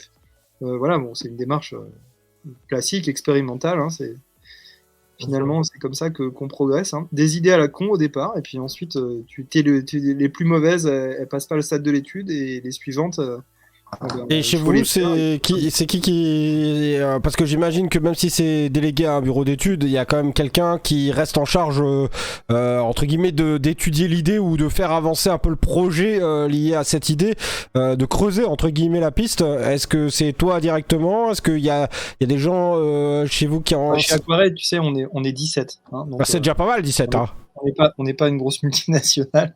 Donc, on est par spécialité, mais on est... tu vois, sur la partie data center, on est 3 peut-être à réfléchir à ces questions. D'accord. Et c'est pour les 2 qui s'impliquent le plus, c'est moi et Guillaume, notre directeur technique. Je posais la question parce que je sens chez Captain l'envie réelle et d'essayer de faire bouger les choses et de trouver des solutions, mais le problème c'est que tout ça se fait avec il faut un cadre, une méthode, des moyens, des projets. Tu vois, moi j'ai eu des alternants ou des stagiaires qui étaient passionnés par ces questions-là et qui avaient envie de voir comment ça se passait et de pouvoir contribuer à ce type de projet. Mais en fait, c'est compliqué parce que c'est sur des durées longues. Oui. Tu vois, entre le moment où on s'est dit, bah vas-y, on va essayer de faire un data center écolo. Alors, ok, quelles sont les vraies idées, quelles sont les bonnes idées, les mauvaises idées? Bon, bah, on a commencé à en discuter il y a 1 an et demi. Après, tu vas trouver le lieu, tu rencontres les élus, tu finis par trouver le bon terrain. Ensuite, tu as les problématiques de financement. Ensuite, tu as les problématiques administratives. Ensuite, bah, il faut que tu trouves ton équipe pour faire la conception. Je te parle même pas de la construction, du suivi de chantier. Bref, c'est un projet sur 5 ans, en fait. Donc, tu peux pas faire ça quand tu es juste de passage. Que tu sois d'ailleurs stagiaire, alternant ou même salarié, c'est rare. Aujourd'hui, les turnovers moyens, ils sont quasiment inférieurs à 5 ans. Hein. Ouais, mais Donc, ça c'est peut être vraiment du- rare que ça tu peut être suives un du- projet d'un bout à l'autre comme ça, sauf à ce que tu fasses le projet toi-même et que ce soit ton activité, quoi. Mais ça pourrait être des plus petites choses. Par exemple, étudier l'impact de remplacer les disques, par exemple, par tel type de disque à tel intervalle, plutôt que de le faire de telle autre manière, par exemple. Ouais, Je dis ça. Bah ça, c'est un bon projet de mémoire de fin d'études à Supinfo, ça. Ouais, moi j'avais un sujet qui me touchait un peu plus et qui était un peu moins farfelu que les insectes. C'était dans le secteur médical, pour la synthèse de certaines protéines médicales. D'ailleurs, je pourrais aller chercher mon cousin qui fait un stage en chimie, mais chez Givaudan, mais rien à voir.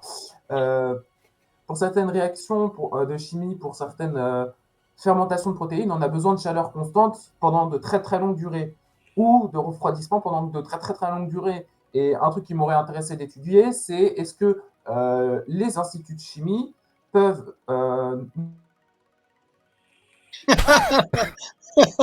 C'est le running gaga. Il y a pas les sniffs. De quoi? Parce qu'on n'a pas Il y a pas compris. les sniffs. On n'a pas compris. Non, parce que la question avait l'air intéressante. On n'a pas la fin, vas-y, Captain. On voit. Et après, ils ont les sniffs. Non, mais donc du coup, l'idée, c'est Ah non, non, finis la phrase. Après, peuvent. C'est les instituts de chimie peuvent. peuvent venir les déposer dans le data center de façon à ce que la chaleur des data centers serve à réduire les coûts industriels. Alors, Désolé, je suis. non, mais, en fait, Je c'est suis pas- foutu. c'est pas- Non, mais tout ça, c'est des bonnes idées, mais pour que ça ait du sens, il faut que ça ait du sens économique essentiellement au départ. Donc, il faut regarder est-ce que ça représente vraiment une charge pour eux, pour leur laboratoire. Est-ce que ça représente vraiment une charge d'aller chauffer leur environnement pour qu'ils puissent conduire leur activité? Et si oui, est-ce que cette charge est-ce que cette charge est suffisamment importante pour justifier que c'est des pieds à trouver un data center? Enfin, voilà quoi. Excuse-moi, Raphaël, Je suis désolé. il faut pas lire le chat de IT Monkey, sinon tu vas perdre les trois. C'est ça. On est... Là, le chat, vous nous aidez pas. Hein. Le pire, c'est qu'on peut même pas relire ce qu'ils Ouais, disent. c'est obligé Parce que d'aller si on relit ce qu'ils disent, eh ben, Non, mais on peut plus le lire. On baisse pas. Ouais, bref. Rémi, Ouais. t'as ton micro qui Oui, qui tout à fait. fait, je l'avais coupé, mais ils m'ont entendu sur le live parce que j'ai coupé que d'un côté et pas des deux. Bon, bref. Bon, je crois qu'il est grand temps de mettre fin à ce live, mais en tout cas, c'était super chouette et j'espère qu'on aura l'occasion de recommencer parce que c'était vraiment sympa. Avec, je l'espère, moins de problèmes techniques parce que c'était quand même un peu galère, faut dire ce qui est. C'était un peu fatigant, c'est vrai. On s'excuse d'ailleurs à tous ceux qui regarderont en replay tout ça, hein, puisque bah, malheureusement, des fois, ça ne se passe pas comme prévu.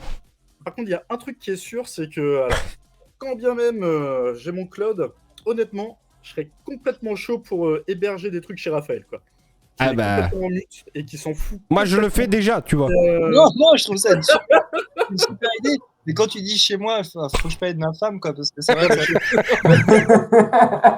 Je vais héberger Captain chez toi, si ça te dérange.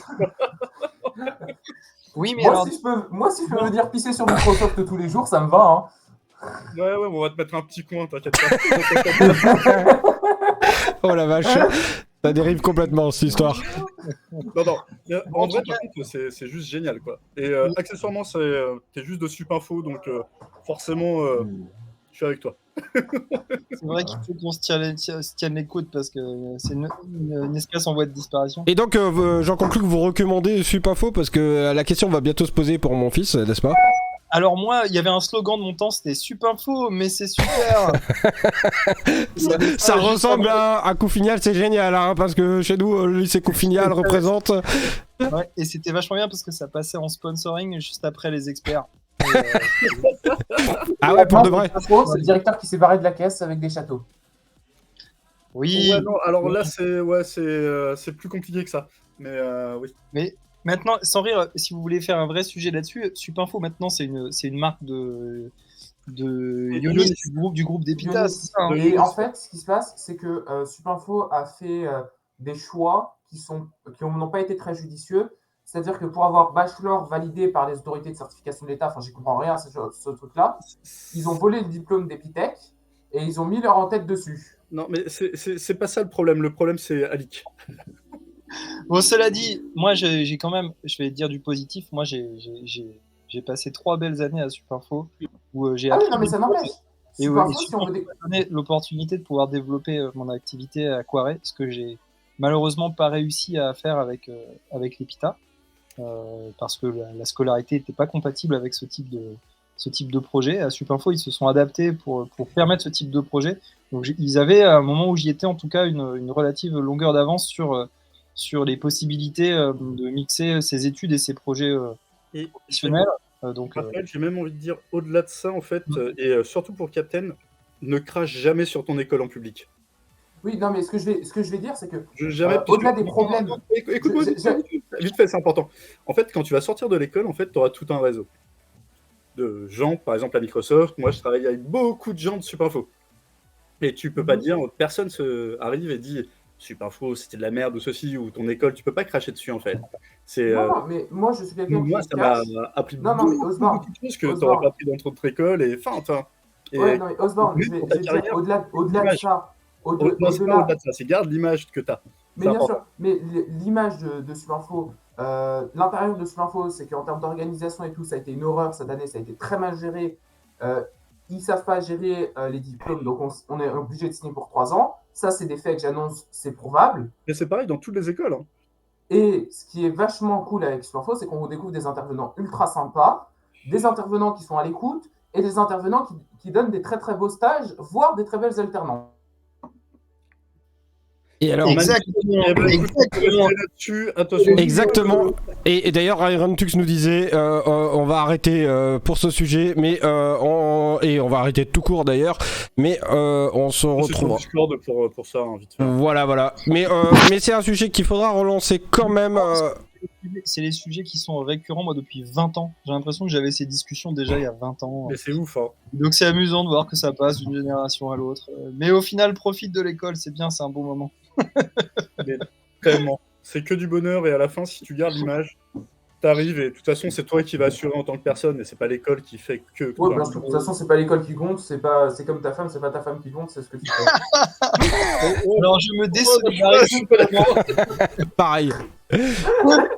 Non, on n'est pas d'accord. On va discuter de ça ailleurs. Ouais, bah, on va rendre l'antenne et on pourra toujours continuer à discuter. Mais on va faire un petit salon interdit au moins de 18 et on parle. En tous les cas, merci, un grand merci. de m'avoir invité. Et puis, voilà, c'était super. Et je vous invite pour aller manger de la chlorelle avec des insectes dans 2 ans. Avec plaisir. Avec grand plaisir. Surtout pour le chat, n'hésitez pas à contacter Raphaël. Si vous avez des offres, vous bossez en entreprise, allez le voir pour discuter du cloud français. Et puis, bien sûr, et vous serez très bien reçus. Je confirme. Et au moins, vous serez patriotique. Exactement. Et bah, Vive la France. c'était le mot de la fin. Vive la France, je suis d'accord. On se retrouve pas la semaine prochaine parce que je ne suis pas là. Et je pense qu'on va même se mettre en mode été. Parce que je pense que ça va être compliqué de réussir à se trouver mutuellement. Ouais, On sait déjà. jamais, on n'est pas à l'abri. C'est ça. Mais alors, du coup, on se retrouvera plutôt en septembre, je pense, pour de nouveaux épisodes. Pour ceux que ça tente, j'organise aussi un live. Je fais ma petite promo au passage spécial fête de la musique le 25, samedi 25, je crois que c'est. Que je dise pas de bêtises, si le 25 ça tombe bien samedi, c'est bien ça, samedi 25. À 19h sur la chaîne LMX67 sur Twitch. On Voilà. est data center du nuage français. Mais oui. C'est un peu loin, c'est un peu loin, mais pourquoi pas. En tout cas, Raphaël, mais un grand merci. Oui, clairement. C'est génial, rappel. Mais- C'est vraiment très intéressant et passionnant C'était un vrai plaisir. Bonne soirée à tous, on rend l'antenne, mais on reste ensemble pour ceux qui le souhaitent. Allez, On va ciao. sur Discord dans le salon. Mais non, Blabla, tout le monde n'y est pas. euh, Mais on réexplique ça après.